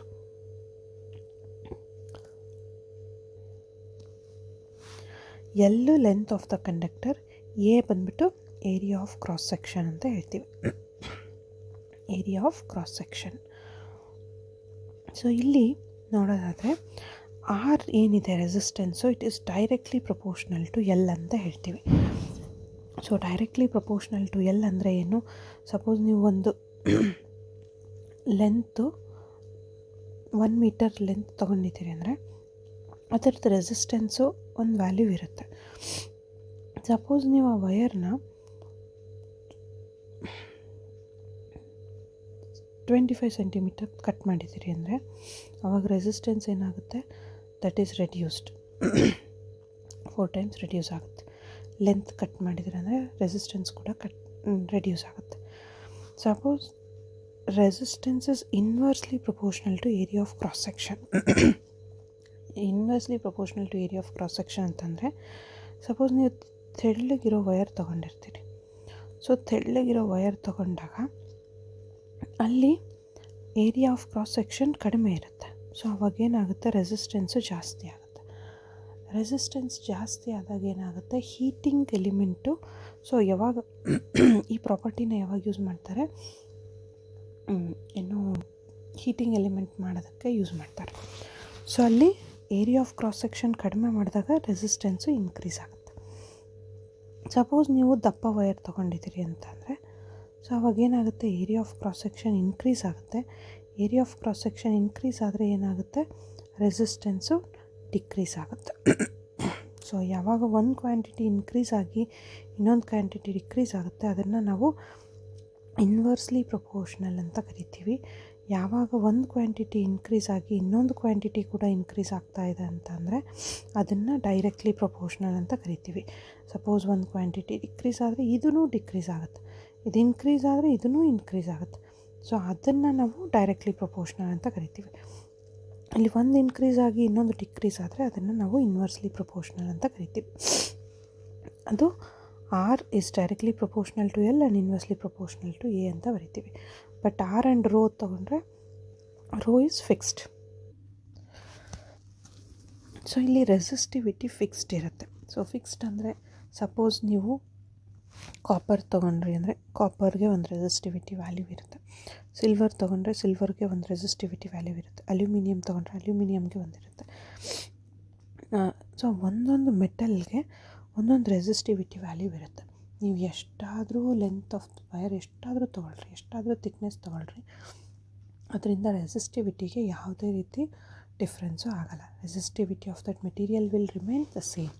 but resistance ಏನಿದೆ ಅದು ಚೇಂಜ್ ಆಗ್ತಾ ಹೋಗುತ್ತೆ. So that is the difference between resistance and resistivity ಅಂತ ಹೇಳ್ತೀವಿ. ಸೊ ಈಗ ರೆಸಿಸ್ಟೆನ್ಸ್ ಅಂತ ಬಂದಾಗ ರೆಸಿಸ್ಟೆನ್ಸ್ದು ಫಾರ್ಮುಲಾ ಹೇಳಿದೆ, R is equals to rho into L/A ಅಂತ ಹೇಳ್ತೀವಿ. ಸೊ ಈಗ ರೆಸಿಸ್ಟೆನ್ಸ್ದು SI ಯೂನಿಟ್ ಬರಿಬೇಕಾದ್ರೆ ರೆಸಿಸ್ಟೆನ್ಸ್ದು SI ಯೂನಿಟ್ಟು ಓಮ್ ಅಂತ ಬರಿತೀವಿ. ಓಮ್ ಸಿಂಬಲ್ ಈ ರೀತಿ ಯೂಸ್ ಮಾಡ್ತೀವಿ. So SI unit ohm. Ohm ಅಂತಂದರೆ ನೀವು ಹೆಂಗೆ ನೆನ್ಪಿಟ್ಕೋಬೋದು, ರೆಸಿಸ್ಟೆನ್ಸ್ ಅಂದರೆ ನಾನು ಆಲ್ರೆಡಿ ಹೇಳಿದೆ, ಇಟ್ ಈಸ್ ಅಪೋಸಿಂಗ್ ಫೋರ್ಸ್ ಅಂತ ಹೇಳಿದೆ. ಅಪೋಸಿಂಗ್ ಫೋರ್ಸ್ ಅಂದರೆ ರೋಡ್ ಮೇಲೆ ಯಾವುದು ಅಪೋಸಿಂಗ್ ಫೋರ್ಸ್, ಹಂಪ್ಸ್ ಏನಿರುತ್ತೆ ಅದು opposing force. So humps symbol draw ಮಾಡಿದರೆ ಅದನ್ನೇ SI ಯೂನಿಟ್ ಆಫ್ ರೆಸಿಸ್ಟೆನ್ಸ್ ಅಂತ ಬರಿತೀವಿ, ಓಮ್ಸ್ ಅಂತ. ಸೊ ಈಗ ಇದನ್ನು ನೀವೇನಾದರೂ ಉಲ್ಟಾ ಬರ್ತಿದ್ದೀರಿ ಅಂದರೆ ಅದು ಓಮ್ ಬದಲು ಮೂವ್ ಆಗಿಬಿಡುತ್ತೆ. ಮೂವ್ ಅಂದರೆ ಅದು ರೆಸಿಸ್ಟೆನ್ಸ್ ಬದಲು ಕಂಡಕ್ಟೆನ್ಸ್ ಆಗುತ್ತೆ. ಸೊ ಕಂಡಕ್ಟೆನ್ಸ್ ಅಂದರೆ ರೆಸಿಸ್ಟೆನ್ಸ್ ಅಂದರೆ which opposes the flow of charges, conductance ಅಂದರೆ which allows the flow of charges. So ಫಿಸಿಕ್ಸ್ನಲ್ಲಿ ಯಾವುದು ಸಿಂಬಲ್ನ ಹೆಂಗೆ ಬರೀತೀರಿ ಅನ್ನೋದು ಬಹಳ ಇಂಪಾರ್ಟೆಂಟ್ ಆಗಿರುತ್ತೆ. ಸೊ ಇದು ರೆಸಿಸ್ಟೆನ್ಸ್ ಆಫ್ ದ ಕಂಡಕ್ಟರ್ ಅಂತ ಹೇಳ್ತೀವಿ. ರೆಸಿಸ್ಟೆನ್ಸ್ ಆಫ್ ಎ ಮೆಟೀರಿಯಲ್ ಅಂತ ಹೇಳ್ತೀವಿ. So next resistivity. ಸೊ ರೆಸಿಸ್ಟಿವಿಟಿದು SI ಯೂನಿಟ್ ನೋಡೋದಾದರೆ ರೆಸಿಸ್ಟಿವಿಟಿದು SI ಯೂನಿಟ್ಟು. ಸೊ ಫಾರ್ಮುಲಾ ಹೆಂಗೆ ಬರೀತೀರಿ, rho is equals to just ಇದನ್ನೇ ಕ್ರಾಸ್ ಮಲ್ಟಿಪ್ಲೈ ಮಾಡ್ಕೊಳ್ರಿ, R ಇಂಟು A/L. ಈಗ ರೆಸಿಸ್ಟಿವಿಟಿದು ನೀವು ಏನು SI ಯೂನಿಟ್ ಫೈಂಡ್ ಔಟ್ ಮಾಡಬೇಕು ಅಂದರೆ ಆಲ್ರೆಡಿ ಹೇಳಿದಾಗೆ ರೆಸಿಸ್ಟೆನ್ಸ್ದು ಓಮ್ ಆ್ಯಂಡ್ ಏರಿಯಾದ್ದು ಮೀಟರ್ ಸ್ಕ್ವೇರ್ ಅಂತ ಬರಿತೀವಿ, ಡಿವೈಡೆಡ್ ಬೈ ಲೆಂತ್ದು ಮೀಟರ್. ಸೊ 1 ಮೀಟರ್ ಕ್ಯಾನ್ಸಲ್ ಆದರೆ ಉಳಿಯೋದೇನು ನಮಗೆ ಓಮ್ ಮೀಟರ್ ಉಳಿಯುತ್ತೆ, ಓಮ್ ಮೀಟರ್. ಸೊ ರೆಸಿಸ್ಟಿವಿಟಿದು SI ಯೂನಿಟ್ ಏನು ಬರಿತೀರಿ, ರೆಸಿಸ್ಟಿವಿಟಿದು SI unit is ohm metre ಅಂತ ಬರಿತೀವಿ. Resistivity SI unit of resistivity is ohm metre. So ಇದು resistance, resistance formula rho into L/A, ರೆಸಿಸ್ಟಿವಿಟಿದು R into A divided by L ಅಂತ ಬರಿತೀವಿ. ಸೊ ಇದು ನಿಮಗೆ ರೆಸಿಸ್ಟಿವಿಟಿ ಗೊತ್ತಿರಬೇಕು. ನಾನು ಆಲ್ರೆಡಿ ಹೇಳಿದಾಗೆ ಕರೆಂಟ್ನ ಮೆಷರ್ ಮಾಡೋದಕ್ಕೆ ಯೂಸ್ ಮಾಡೋಂಥ ಡಿವೈಸು ಆಮ್ಮೀಟರ್, ಪೊಟೆನ್ಷಿಯಲ್ ಡಿಫ್ರೆನ್ಸ್ನ ಮೆಷರ್ ಮಾಡೋಕ್ಕೆ ಯೂಸ್ ಮಾಡೋಂಥ ಡಿವೈಸು ವೋಲ್ಟ್ ಮೀಟರ್. ನಿಮಗೆಲ್ಲ ಡೌಟ್ ಇರ್ಬೋದು, ಹಾಗಾದರೆ ರೆಸಿಸ್ಟೆನ್ಸ್ ಮೆಷರ್ ಮಾಡೋದಕ್ಕೆ ಯೂಸ್ ಮಾಡೋ ಡಿವೈಸ್ ಯಾವುದು ಅಂತ ನಿಮಗೇನಾದರೂ ಅನಿಸಿದರೆ, resistance of a material is determined using Ohm's law. So ನಾನು ಓಮ್ಸ್ ಲಾ ಬಗ್ಗೆ ಆಲ್ರೆಡಿ ಎಕ್ಸ್ಪ್ಲೇನ್ ಮಾಡಿದ್ದೀನಿ. ಸೊ ಆ ಓಮ್ಸ್ ಲಾನಲ್ಲಿ ಏನು ರೆಸಿಸ್ಟೆನ್ಸ್ ಡ್ರಾ ಮಾಡ್ತೀವಿ, ಯಾವ ಮೆಟೀರಿಯಲ್ದು ನಾವು ರೆಸಿಸ್ಟೆನ್ಸ್ ಫೈಂಡ್ ಔಟ್ ಮಾಡಬೇಕು ಅಂತ ಇರುತ್ತೆ, ಆ ಮೆಟೀರಿಯಲ್ನ ಅಲ್ಲಿ ಯೂಸ್ ಮಾಡಿಬಿಟ್ಟು ರೆಸಿಸ್ಟೆನ್ಸ್ ಪ್ಲೇಸ್ನಲ್ಲಿ ಆ ಮೆಟೀರಿಯಲ್ನ ಯೂಸ್ ಮಾಡಿಬಿಟ್ಟು ಅದರಿಂದ ನಾವು resistance of the material calculation ಮಾಡ್ತೀವಿ. ಸೊ ಈಗ ಮಲ್ಟಿಮೀಟರ್ಸ್ ಬೇರೆ ಡಿವೈಸಸ್ ಎಲ್ಲ ಯೂಸ್ ಮಾಡಿ ನಾವು ರೆಸಿಸ್ಟೆನ್ಸ್ ಕ್ಯಾಲ್ಕುಲೇಷನ್ ಮಾಡ್ಬೋದು.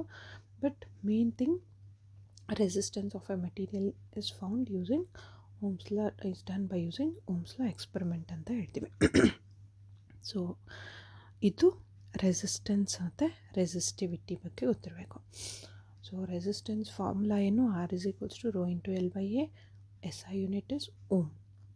Resistivity, rho is equals to R into A by L and SI unit is ohm meter. So ಇಷ್ಟು ಗೊತ್ತಿರಬೇಕು. ರೆಸಿಸ್ಟಿವಿಟಿನ ಸ್ಪೆಸಿಫಿಕ್ ರೆಸಿಸ್ಟೆನ್ಸ್ ಅಂತಲೂ ಕರೀತಾರೆ. ಸ್ಪೆಸಿಫಿಕ್ ರೆಸಿಸ್ಟೆನ್ಸ್ ಬಿಕಾಸ್ ಇಲ್ಲಿ unit length unit area of cross section ಇರುತ್ತಲ್ಲ, so ಹಾಗಾಗಿ ಇದನ್ನು specific resistance ಅಂತಲೂ ಕರೀತಾರೆ. ಸ್ಪೆಸಿಫಿಕ್ ರೆಸಿಸ್ಟೆನ್ಸ್ ಅಂದರೂ ಒಂದೇ, ರೆಸಿಸ್ಟಿವಿಟಿ ಅಂದ್ರೂ ಒಂದೇ. ಸೊ ಇದು ರೆಸಿಸ್ಟೆನ್ಸ್ ಮತ್ತು ರೆಸಿಸ್ಟಿವಿಟಿ ರಿಲೇಟೆಡ್ಡು ಫಾರ್ಮುಲಾಸು ಮತ್ತು SI ಯೂನಿಟ್ಸು ಗೊತ್ತಿರಬೇಕು. ಸೊ ಈಗ ಮೋಸ್ಟ್ ರಿಪೀಟೆಡ್ ಕ್ವೆಶನ್, ಯಾವಾಗಲಾದರೂ ಎಲೆಕ್ಟ್ರಿಸಿಟಿ ಚಾಪ್ಟರ್ ಅಂತ ಅಂದರೆ ಇದು ಒಂಥರ ಫೇವ್ರೆಟ್ ಕ್ವೆಶನ್ ಅಂತಲೇ ಅಂದ್ಕೊಂಡ್ಬಿಡ್ಬೋದು. ಸೊ ಯಾವುದು ಕ್ವೆಶನ್ ಜಾಸ್ತಿ ರಿಪೀಟ್ ಆಗಿದೆ ಅಂತ ಅಂದರೆ, what are the factors on which resistance of a material depends ಅಂತ ಕೇಳ್ತಾರೆ. Factors affecting resistance of a material. Factors affecting resistance of a material. Factors affecting resistance of a material. So factors affecting resistance of a material ಅಂದರೆ ಈ ಥರ ಬಂತು ಅಂದರೆ ನಿಮಗೆ ಕಣ್ಣು ಮುಚ್ಕೊಂಡು ಈ formula ನೆನ್ಪಿಟ್ಕೋಬೇಕು. R is equals to rho into L by A. ಈಗ ಒಂದು ಏನು ರೋ ಅಂದರೆ ಏನು, ರೆಸಿಸ್ಟಿವಿಟಿ ಅಂದರೆ ಏನು, ನೇಚರ್ ಆಫ್ ದ ಮೆಟೀರಿಯಲ್ ಅಂತ ಹೇಳ್ತೀವಿ. Nature of material. So nature of material ಅಂದರೆ ಏನು, ಅದು ಯಾವುದು ಕಂಡಕ್ಟರ್ ಇದೆನೋ, ಇನ್ಸುಲೇಟರ್ ಇದೆನೋ, ಕಾಪರ್ ಇದೆನೋ, ಅಲ್ಯೂಮಿನಿಯಂ ಇದೆನೋ, ಅಥವಾ ಏನು ಅಲಾಯ್ ಇದೆನೋ, ಅಥವಾ ಸೆಮಿ ಕಂಡಕ್ಟರ್ ಇದೆನೋ. ಸೊ ಅದನ್ನ ಮೇಲೆ resistance of the material depend ಆಗುತ್ತೆ. ಸೊ ಫಸ್ಟ್ ಪಾಯಿಂಟ್ ಏನು, nature of the material. So nature of the ಮೆಟೀರಿಯಲ್ಗೆ ನೀವು ಯಾವುದು ಸಿಂಬಲ್ ನೆನ್ಪಿಟ್ಕೋಬೋದು, ರೋ ಅಂತ ನೆನ್ಪಿಟ್ಕೊಂಡ್ರೆ ನಿಮಗೆ ಈಸಿಯಾಗಿ ಆನ್ಸರ್ ಮಾಡೋಕ್ಕೆ ಬರುತ್ತೆ. Then factors affecting resistance of a material. Second factor ಏನು, so next length of the material or length of the conductor ಅಂತ ಹೇಳ್ತೀವಿ. Length of conductor. So length of conductor ಅಂದರೆ if you are increasing the length of the conductor, resistance also will increase. If you decrease the length of the conductor, resistance also will decrease. ಇದಕ್ಕೆ ನಾವು ಏನಂತ ಬರಿತೀವಿ, resistance is directly proportional to length of the conductor ಅಂತ ಹೇಳ್ತೀವಿ. Next ಬಂದ್ಬಿಟ್ಟು area of cross section. Area of cross section. Area of cross ಸೆಕ್ಷನ್ನಲ್ಲಿ ಏನು, ಏರಿಯಾನ ಇನ್ಕ್ರೀಸ್ ಮಾಡಿದರೆ ರೆಸಿಸ್ಟೆನ್ಸು ಡಿಕ್ರೀಸ್ ಆಗುತ್ತೆ, ಏರಿಯಾನ ಡಿಕ್ರೀಸ್ ಮಾಡಿದರೆ ರೆಸಿಸ್ಟೆನ್ಸು ಇನ್ಕ್ರೀಸ್ ಆಗುತ್ತೆ. So R is inversely proportional to area of cross section ಅಂತ ಹೇಳ್ತೀವಿ. Then comes temperature of the conductor or the temperature of the material. Temperature of the material. Temperature increase ಆದರೆ resistance ಕೂಡ increase ಆಗುತ್ತೆ, temperature decrease ಆದರೆ resistance ಕೂಡ decrease ಆಗುತ್ತೆ. So ಇದು usually 2 ಮಾರ್ಕ್ಸಿಗೆ ಕೇಳ್ತಾರೆ. What are the factors affecting resistance of a material ಅಂಥೇಳಿ. So factors affecting resistance of a material ಅಂದರೆ ಯಾವ್ಯಾವ್ದು ಬರೀತೀರಿ, nature of the material, length of the conductor, area of cross section and temperature of the material. So ಇಷ್ಟು 4 points ನಿಮಗೆ factors affecting resistance of a material ಅಂತ question ಬಂದಾಗ answer ಮಾಡೋಕ್ಕೆ ಗೊತ್ತಿರಬೇಕು. So ಇದು ಏನು, ರೆಸಿಸ್ಟೆನ್ಸ್ ಮತ್ತು resistivity related. Then next Joule's law of heating effects. So Joule's law of heating effect ಅಂದರೆ ಏನು ಅಂತ ನೋಡೋದಾದರೆ, so Joule's law of heating effect first principle ಗೊತ್ತಿರಬೇಕು. ಬೇಸಿಕ್ ಪ್ರಿನ್ಸಿಪಲ್ ಏನು ಅಂತ. ಬೇಸಿಕ್ ಪ್ರಿನ್ಸಿಪಲ್ ಏನು ಅಂತ ನೋಡೋದಾದರೆ, ಸಪೋಸ್ ಒಂದು ವೈರ್ ಇರುತ್ತೆ, ಆ ವೈರ್ನಲ್ಲಿ ನೀವು ಕರೆಂಟ್ ಪಾಸ್ ಮಾಡ್ತೀರಿ. ಸೊ ಕರೆಂಟ್ ಪಾಸ್ ಮಾಡಿದಾಗ ಏನಾಗುತ್ತೆ, ವೈರು ಬಿಸಿ ಆಗುತ್ತೆ. ಸೊ ಅದನ್ನೇ joules law of heating effect ಅಂತ ಕರಿತೀವಿ. ಸೊ ಏನು ಪ್ರಿನ್ಸಿಪಲ್ ಏನು ಹಂಗಂದರೆ, whenever current is passed through a conductor, whenever current is passed through a conductor,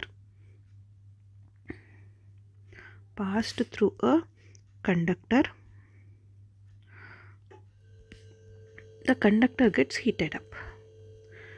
The conductor gets heated up. So ಇದನ್ನೇ ನಾವು joules law of heating effect ಅಂತ ಕರಿತೀವಿ. ಯಾವಾಗ ನೀವು ಯಾವುದಾದ್ರೂ ಒಂದು ಕಂಡಕ್ಟರಿಂದ ಕರೆಂಟ್ ಪಾಸ್ ಮಾಡಿದಾಗ ಆ ಕಂಡಕ್ಟರ್ ಹೀಟ್ ಆಯಿತು ಅಂದರೆ, ಸೊ ಇಲ್ಲಿ ಕಂಡಕ್ಟರ್ ಅನ್ನೋದು ಯಾವುದು ಬೇಕಾದರೂ ಆಗಿರ್ಬೋದು. ಸಪೋಸ್ ನೀವು ಒಂದು ಎಲೆಕ್ಟ್ರಿಕ್ ಬಲ್ಬು ಅದರಲ್ಲಿ ಕರೆಂಟ್ ಪಾಸ್ ಮಾಡ್ತೀರಿ, ಸೊ ಅವಾಗ ಏನಾಗುತ್ತೆ, ಬಲ್ಬ್ ಹೀಟ್ ಆಗುತ್ತೆ. ನೀವು ಎಲೆಕ್ಟ್ರಿಕ್ ಅಯನ್ ಬಾಕ್ಸ್ ತೊಗೊತೀರಿ, ಅದರಲ್ಲಿ ಕರೆಂಟ್ ಪಾಸ್ ಮಾಡ್ತೀರಿ, ಅದು ಹೀಟ್ ಆಗುತ್ತೆ. ಯಾವುದಾದ್ರೂ ಒಂದು ಡಿವೈಸ್ ಜಾಸ್ತಿ ಹೊತ್ತು ಯೂಸ್ ಮಾಡ್ತೀರಿ, ಸೊ ಅಲ್ಲಿ ಫ್ಲೋ ಆಫ್ ಚಾರ್ಜಸ್ ಕಂಟಿನ್ಯೂ ಆಗಿ ಆಗ್ತಾ ಇರುತ್ತೆ, ಅದರಿಂದ ಅದು ಡಿವೈಸ್ ಹೀಟ್ ಆಗುತ್ತೆ. ಸೊ ಎಲ್ಲದನ್ನು ಯಾವುದರಿಂದ ಎಕ್ಸ್ಪ್ಲೇನ್ ಮಾಡ್ತೀವಿ, ಜೌಲ್ಸ್ ಲಾ ಆಫ್ ಹೀಟಿಂಗ್ ಎಫೆಕ್ಟ್ನಲ್ಲಿ ಎಕ್ಸ್ಪ್ಲೇನ್ ಮಾಡ್ತೀವಿ. ಸೊ ಈಗ ಹೀಟ್ ಆಗುತ್ತೆ ಅಂತ ಹೇಳ್ತಾ ಇದ್ದೀವಿ.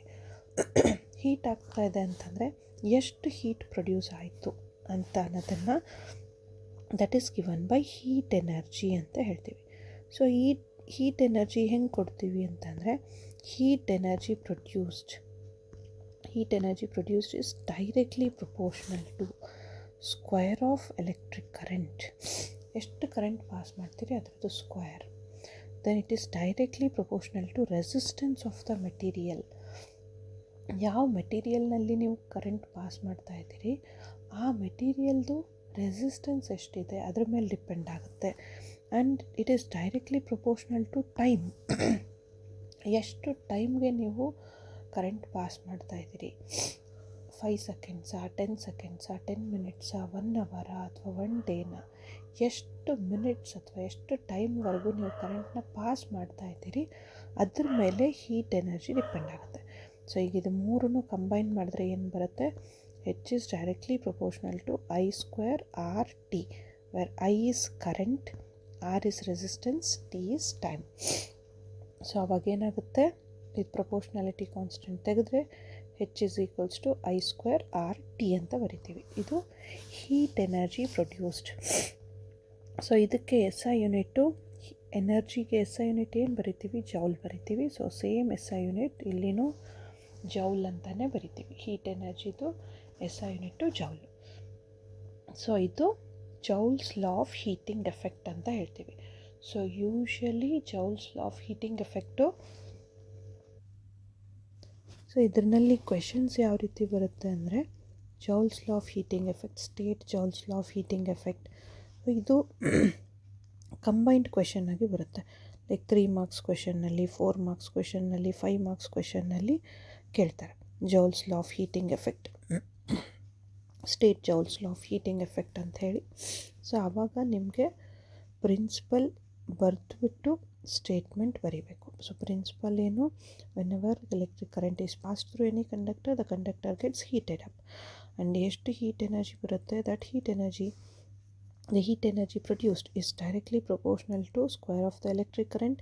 It is directly proportional to resistance of the conductor. Heat energy produced is directly proportional to time up to which electric current is passed through it. So ಮೂರನ್ನು combine ಮಾಡಿದ್ರೆ H is directly proportional to I square RT. ಈ ಪ್ರೊಪೋರ್ಷ್ನಾಲಿಟಿ ಸಿಂಬಲ್ನ ತೆಗೆದ್ರೆ H is equals to I square RT ಅಂತ ಬರಿತೀವಿ. SI unit joule ಅಂತ ಬರಿತೀವಿ. So ಇದು ಏನು ಜೌಲ್ಸ್ ಲಾ ಆಫ್ ಹೀಟಿಂಗ್ ಎಫೆಕ್ಟ್ನಲ್ಲಿ ಯೂಸ್ ಮಾಡ್ತೀವಿ. So applications of Joule's law of heating effect ಅಂತ ರಿಲೇಟೆಡ್ ಕ್ವೆಶನ್ ಬರುತ್ತೆ. ಸೊ ಅದನ್ನು ಗೊತ್ತಿರಬೇಕು ನಿಮಗೆ.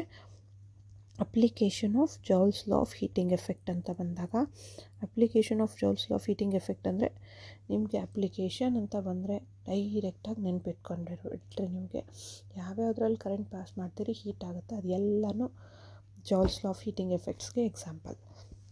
So first one electric bulb. Electric bulb ಇಲ್ಲಿ ಎಲೆಕ್ಟ್ರಿಕ್ ಬಲ್ಬ್ ಅಂದರೆ ಇನ್ಕ್ಯಾಂಡೆಸೆಂಟ್ bulb that works on the principle of Joule's law of heating effect. Second one, electric fuse. Electric fuse. So idu kudanu it works on the principle of Joule's law of heating effect. Third one, electric iron box. So electric iron box ಅಥವಾ electric iron box ಅಲ್ಲ, electric iron ಮತ್ತು heater, geyser. So ಅದು ಎಲ್ಲನೂ ಏನು works on the principle of Joule's law of heating effect ಅಂತ ಹೇಳ್ತೀವಿ. So ಇದರಲ್ಲಿ Joule's law of heating ಎಫೆಕ್ಟ್ನಲ್ಲಿ ಮೇನ್ ಥಿಂಗ್ ನಿಮ್ಗೇನು ಗೊತ್ತಿರಬೇಕು, ಎಲೆಕ್ಟ್ರಿಕ್ ಬಲ್ಬ್. ಮೇನ್ ಎಲೆಕ್ಟ್ರಿಕ್ ಬಲ್ಬ್ನಲ್ಲಿ ಏನಿರುತ್ತೆ, ಎಲೆಕ್ಟ್ರಿಕ್ ಬಲ್ಬ್ನಲ್ಲಿ Joule's of heating effect related ಏನಿರುತ್ತೆ, ಫಿಲಾಮೆಂಟ್ ಇರುತ್ತೆ. ಸೊ 1 ಮಾರ್ಕಿಗೆ ಕೇಳ್ತಾರೆ ಯಾವ ಫಿಲಾಮೆಂಟ್ ಯೂಸ್ ಮಾಡ್ತಾರೆ ಅಂತ. ಸೊ ಅದು ಬಂದ್ಬಿಟ್ಟು tungsten filament. Tungsten filament is used in electric bulb. So ಯಾಕೆ ಟಂಗ್ಸ್ಟನ್ ಫಿಲಾಮೆಂಟ್ ಯೂಸ್ ಮಾಡ್ತಾರೆ ಅಂತಂದರೆ, ಟಂಗ್ಸ್ಟನ್ ಫಿಲಾಮೆಂಟ್ದು ಪ್ರಾಪರ್ಟಿ ಏನು, it has high melting point. It has high melting point. So high melting point ಇರೋದ್ರಿಂದ tungsten ಫಿಲಾಮೆಂಟ್ನ electric ಬಲ್ಬ್ಸ್ನಲ್ಲಿ use ಮಾಡ್ತಾರೆ. ಅದು ಅಷ್ಟು ಬೇಗ oxidise ಆಗಲ್ಲ, ಅಷ್ಟು ಬೇಗ ಬೂದಿ ಆಗಲ್ಲ. ಸೊ ಹಾಗಾಗಿ tungsten filament because of it's high melting point that is used in electric bulb. So ನೀವು ಬಲ್ಬ್ನಲ್ಲಿ ಈ ರೀತಿ ಇರುತ್ತೆ. ಸೊ ಇಲ್ಲಿ ಒಂದು ಸಣ್ಣದಾಗಿ ತಂತಿ ಇರುತ್ತೆ. So if you have observe that, ಈ ಬಲ್ಬ್ ಈ ರೀತಿ ಇರುತ್ತೆ. ಮುಂಚೆ ಎಲ್ಲ ಬರ್ತಾಯಿತ್ತು ಇನ್ಕ್ಯಾಂಡೆಸೆಂಟ್ ಬಲ್ಬ್ಸ್ ಅಂತ ಹೇಳಿ. ಸೊ ಇವಾಗ ಕೂಡ ಸೀರಿಯಲ್ ಸೆಟ್ಟೆಲ್ಲ ಹಾಕಬೇಕಾದಾಗ ಯೂಸ್ ಮಾಡ್ತಿರ್ತಾರೆ. ಸೊ ಆ ಬಲ್ಬ್ಸ್ನ ನೀವು ತೊಗೊಂಬಿಟ್ಟು ನೀಟಾಗಿ ಅಬ್ಸರ್ವ್ ಮಾಡಿದ್ರೆ ಒಳಗಡೆ ಒಂದು ಸಣ್ಣದಾಗಿರೋ ತಂತಿ ಕಾಣಿಸುತ್ತೆ. ಸೊ ಅದೇನು ಸಣ್ಣದಾಗಿರೋ ತಂತಿ ಇರುತ್ತೆ ಅದೇ ಟಂಗ್ಸ್ಟನ್ ಫಿಲಾಮೆಂಟ್ ಅಂತ ಹೇಳ್ತೀವಿ. ಸೊ ಅದರದ್ದು ಹೈ ಮೆಲ್ಟಿಂಗ್ ಪಾಯಿಂಟ್ ಇರುತ್ತೆ. ಹೈ ಮೆಲ್ಟಿಂಗ್ ಪಾಯಿಂಟ್ ಅಂದರೆ ಎಷ್ಟು, 3378 ಡಿಗ್ರಿ ಸೆಲ್ಸಿಯಸ್ವರೆಗೂ ಇರುತ್ತೆ. ಅಷ್ಟು ಡಿಗ್ರಿ ಟೆಂಪ್ರೇಚರ್ ಹೀಟ್ ಆಗೋವರೆಗೂ ಅದು ಫಿಲಾಮೆಂಟು ಮೆಲ್ಟ್ ಆಗಲ್ಲ ಅಥವಾ ಆಕ್ಸಿಡೈಸ್ ಆಗಲ್ಲ ಅಥವಾ ಕಟ್ ಆಗಲ್ಲ. ಸೊ ಅದಕ್ಕೆ ಟಂಗ್ಸ್ಟನ್ ಫಿಲಾಮೆಂಟ್ನ ಯೂಸ್ ಮಾಡ್ತಾರೆ. ಆ್ಯಂಡ್ ಟಂಗ್ಸ್ಟನ್ ಫಿಲಾಮೆಂಟ್ನಲ್ಲಿ ಯಾವಾಗ ಕರೆಂಟ್ ಪಾಸ್ ಆಗುತ್ತೆ, ಇಟ್ ಪ್ರೊಡ್ಯೂಸಸ್ ಲೈಟ್ ಪ್ರೊಡ್ಯೂಸ್ ಆಗುತ್ತೆ ಬೈ ಹೀಟಿಂಗ್. ಸೊ ಅಲ್ಲಿ ಹೀಟ್ ಪ್ರೊಡ್ಯೂಸ್ ಆಗೋದನ್ನೇ Joule's law of heating effect ಅಂತ ಹೇಳ್ತೀವಿ. ಸೊ ನೆಕ್ಸ್ಟ್ ಬಂದ್ಬಿಟ್ಟು ಎಲೆಕ್ಟ್ರಿಕ್ ಫ್ಯೂಸ್. ಎಲೆಕ್ಟ್ರಿಕ್ ಫ್ಯೂಸ್ ಅಂದರೆ ಏನಿರುತ್ತೆ, ಜಸ್ಟ್ ಒಂದು ಮಿನಿಯೇಚರ್ ಸರ್ಕ್ಯೂಟ್ ಬ್ರೇಕರ್ಸ್ ಅಂತ ಹೇಳ್ತೀವಿ. ಸೊ ಇಲ್ಲಿ ಇದ್ರ ಒಳಗಡೆ ಒಂದು ವಯರ್ ಯೂಸ್ ಮಾಡಿರ್ತಾರೆ. ಸೊ ಈ ರೀತಿ ಇರುತ್ತೆ. ಸೊ ಸ್ವಲ್ಪ ದೊಡ್ಡದು ಡ್ರಾ ಮಾಡೋಣ. ಈ ರೀತಿ ಒಂದು ಸಾಕೆಟ್ ಇರುತ್ತೆ, ಅದ್ರ ಒಳಗಡೆ ವಯರು, ಈ ರೀತಿ ವಯರ್ ಇರುತ್ತೆ. ಸೊ ಈ ವಯರು ಎಲೆಕ್ಟ್ರಿಕ್ ಫ್ಯೂಸ್ದು ಫಂಕ್ಷನ್ ಏನು ಅಂತಾದರೆ, ಕರೆಂಟ್ ಯಾವಾಗಲೂ ಎಲೆಕ್ಟ್ರಿಕ್ ಫ್ಯೂಸ್ನ ಹೆಂಗೆ ಕನೆಕ್ಟ್ ಮಾಡ್ತಾರೆ ಅಂತಲೂ ಕೇಳ್ತಾರೆ. So electric fuse is always connected in series in the circuit. So ಇದನ್ನು ಹೆಂಗೆ ಕನೆಕ್ಟ್ ಮಾಡ್ತಾರೆ ಅಂತ 1 ಮಾರ್ಕ್ ಕ್ವೆಶನ್ ಕೇಳ್ತಾರೆ. Electric fuse is always connected in series in the circuit. So ಸೀರೀಸ್ನಲ್ಲಿ ಕನೆಕ್ಟ್ ಮಾಡಿದಾಗ ಏನು ವರ್ಕ್ ಮಾಡುತ್ತೆ ಅಂದರೆ, ಸಪೋಸ್ ಪವರ್ ಸಪ್ಲೈ ಜಾಸ್ತಿ ಬಂದಾಗ ಏನಾಗುತ್ತೆ, ಇದು ವಯರ್ ಕಟ್ ಆಗಿಬಿಡುತ್ತೆ. ಕಟ್ಟಾದಾಗ ಏನಾಗುತ್ತೆ, circuit becomes incomplete and that high power cannot transmit to the further circuit. And ಏನೇನು ಡಿವೈಸಸ್ ಕನೆಕ್ಟ್ ಮಾಡಿರ್ತೀವಿ ಈ ಸೈಡು ಎಲ್ಲನೂ ಸೇಫಾಗಿ ಉಳ್ಕೊಳ್ಳುತ್ತೆ. ಸಪೋಸ್ ನೀವು ಈ ಫಿಲಾಮೆಂಟ್ ಕಟ್ ಆಗಲಿಲ್ಲ ಅಂದರೆ, high amount of electric power transmission ಆಯಿತು ಅಂದರೆ, ಅವಾಗೇನಾಗುತ್ತೆ, ಎಲ್ಲ ಕನೆಕ್ಟ್ ಆಗಿರೋ ಎಲ್ಲ ಡಿವೈಸಸ್ಸನ್ನು ಹೀಟ್ ಆಗೋಗುತ್ತೆ. ಸೊ ಅದನ್ನು ಅವಾಯ್ಡ್ ಮಾಡೋದಕ್ಕೆ ಯಾವಾಗಲೂ ಎಲ್ಲ ಸರ್ಕ್ಯೂಟ್ಸ್ನಲ್ಲೂ ಎಲೆಕ್ಟ್ರಿಕ್ ಫ್ಯೂಸ್ ಯೂಸ್ ಮಾಡ್ತಾರೆ. And electric fuse is the main part in the electric circuit which protects all the devices connected. So by breaking that fuse wire, so fuse wire cut ಆಗಿಬಿಟ್ಟು further ಯಾವುದೇ high power supply ಆಗದೆ ಇರೋಕ್ಕೆ ಎಲ್ಲ connected ಡಿವೈಸ್ನ ಸೇಫಾಗಿ maintain ಮಾಡುತ್ತೆ. So ಇಲ್ಲಿ electric ಫ್ಯೂಸ್ದು property ಏನು ಅಂತಂದರೆ it should have low melting point ಇರಬೇಕು. ಸೊ ಇದ್ರದ್ದು ಮೆಲ್ಟಿಂಗ್ ಪಾಯಿಂಟ್ ಜಾಸ್ತಿ ಇದ್ದರೆ ಏನಾಗುತ್ತೆ, ಜಾಸ್ತಿ ಕರೆಂಟ್ ಬಂದರೆ ಅದು ಏನೂ ಕಟ್ ಆಗಲಿಲ್ಲ ಅಂದರೆ ಅದೆಷ್ಟು ಕರೆಂಟು ಏನು ಒಳಗಡೆ ಫ್ಲೋ ಆದಾಗ ಏನಾಗುತ್ತೆ, all the devices connected gets damaged. So ಅದಕ್ಕೆ ಮೆಲ್ಟಿಂಗ್ ಪಾಯಿಂಟ್ ಕಡಿಮೆ ಇರಬೇಕು. ಆ್ಯಂಡ್ ಅದರದ್ದು ರೆಸಿಸ್ಟೆನ್ಸ್ ಕೂಡ it should have low resistance. So resistance ಕಡಿಮೆ ಇದ್ದಾಗ ಮಾತ್ರ ಅದರಲ್ಲಿ ಕರೆಂಟ್ ಈಸಿಯಾಗಿ ಫ್ಲೋ ಮಾಡೋಕ್ಕಾಗುತ್ತೆ. ಸೊ ಅದಕ್ಕೆ ಎಲೆಕ್ಟ್ರಿಕ್ ಫ್ಯೂಸ್ ಪ್ರಾಪರ್ಟಿ ಏನು, it is always connected in series in the circuit. It should have very low melting point and also it should have low resistance ಅಂತ ಹೇಳ್ತೀವಿ. ಸೊ ಇದು ಇಷ್ಟು electric fuse related. So next coming to the point of electric iron ಅಥವಾ heater ಅಥವಾ geyser ಬಂದಾಗ ಅದರಲ್ಲಿ heating element ಏನಿರುತ್ತೆ, ಆ ಹೀಟಿಂಗ್ ಎಲಿಮೆಂಟ್ದು it should have high melting point ಇರಬೇಕು ಮತ್ತು ಹೈ ರೆಸಿಸ್ಟಿವಿಟಿ ಇರಬೇಕು. ಇಷ್ಟು ನೆನ್ಪಿಟ್ಕೊಳ್ರಿ. ಹೈ ರೆಸಿಸ್ಟಿವಿಟಿ ಇದ್ದಾಗ ಏನಾಗುತ್ತೆ, it opposes the flow of charges. So flow of charges opposition ಜಾಸ್ತಿ ಆದಾಗ ಏನಾಗುತ್ತೆ, ಹೀಟ್ ಪ್ರೊಡ್ಯೂಸ್ಡ್ ಕೂಡ ಜಾಸ್ತಿ ಆಗುತ್ತೆ. ಯಾವಾಗ ನಿಮ್ಮ ಮಾತು ಯಾರಾದರೂ ಕೇಳಲ್ಲ, ಕಂಟಿನ್ಯೂ ಆಗಿ ಅಪೋಸ್ ಮಾಡ್ತಾ ಇದ್ದೀರಿ ಅಂದರೆ ನಿಮಗೆ ಗೊತ್ತಿಲ್ಲ ತಂಗೆ ನಿಮ್ಗೆ ಹೆಂಗೆ ಸಿಟ್ಟು ಕೋಪ ಬರುತ್ತೆ. ಸೇಮ್ ವೇ ಡಿವೈಸಸ್ನಲ್ಲಿ ಕೂಡ ಯಾವಾಗ ಅದಕ್ಕೆ ಫ್ಲೋ ಆಫ್ ಚಾರ್ಜಸ್ಗೆ ಅಪೋಸಿಷನ್ ಆಗ್ತಾ ಹೋಗುತ್ತೆ, ಆವಾಗ ಅದರದ್ದು ಹೀಟ್ ಕೂಡ ಇನ್ಕ್ರೀಸ್ ಆಗ್ತಾ ಹೋಗುತ್ತೆ. So same property is used in electric iron heater or geyser. So ಅಲ್ಲಿ ಹೈ ಮೆಲ್ಟಿಂಗ್ ಪಾಯಿಂಟ್ ಇರುತ್ತೆ, ಹೀಟ್ ಜಾಸ್ತಿ ಪ್ರೊಡ್ಯೂಸ್ ಆದ್ರೂ ಅದು ಮೆಲ್ಟ್ ಆಗಲ್ಲ ಅಥವಾ ಆಕ್ಸಿಡೈಸ್ ಆಗಲ್ಲ. ಆ್ಯಂಡ್ ಹೈ ರೆಸಿಸ್ಟೆನ್ಸ್ ಇರುತ್ತೆ. ಸೊ ಯಾವಾಗ ರೆಸಿಸ್ಟೆನ್ಸ್ ಆರ್ ರೆಸಿಸ್ಟಿವಿಟಿ ಜಾಸ್ತಿ ಇರುತ್ತೆ ಅವಾಗೇನಾಗುತ್ತೆ, ಕರೆಂಟ್ ಅಪೋಸಿಷನ್ ಜಾಸ್ತಿ ಆದಂಗೆಲ್ಲ ಹೀಟ್ ಎನರ್ಜಿ ಜಾಸ್ತಿ ಪ್ರೊಡ್ಯೂಸ್ ಆಗುತ್ತೆ. ಸೊ ಇಷ್ಟು Joule's law of heating effect. So ಇಷ್ಟು Joule's law of heating effect related electric bulb, electric fuse, electric iron, heater, geyser, toaster ಅವೆಲ್ಲ ಏನಿರುತ್ತೆ, that is all example for Joule's law of heating effect. So next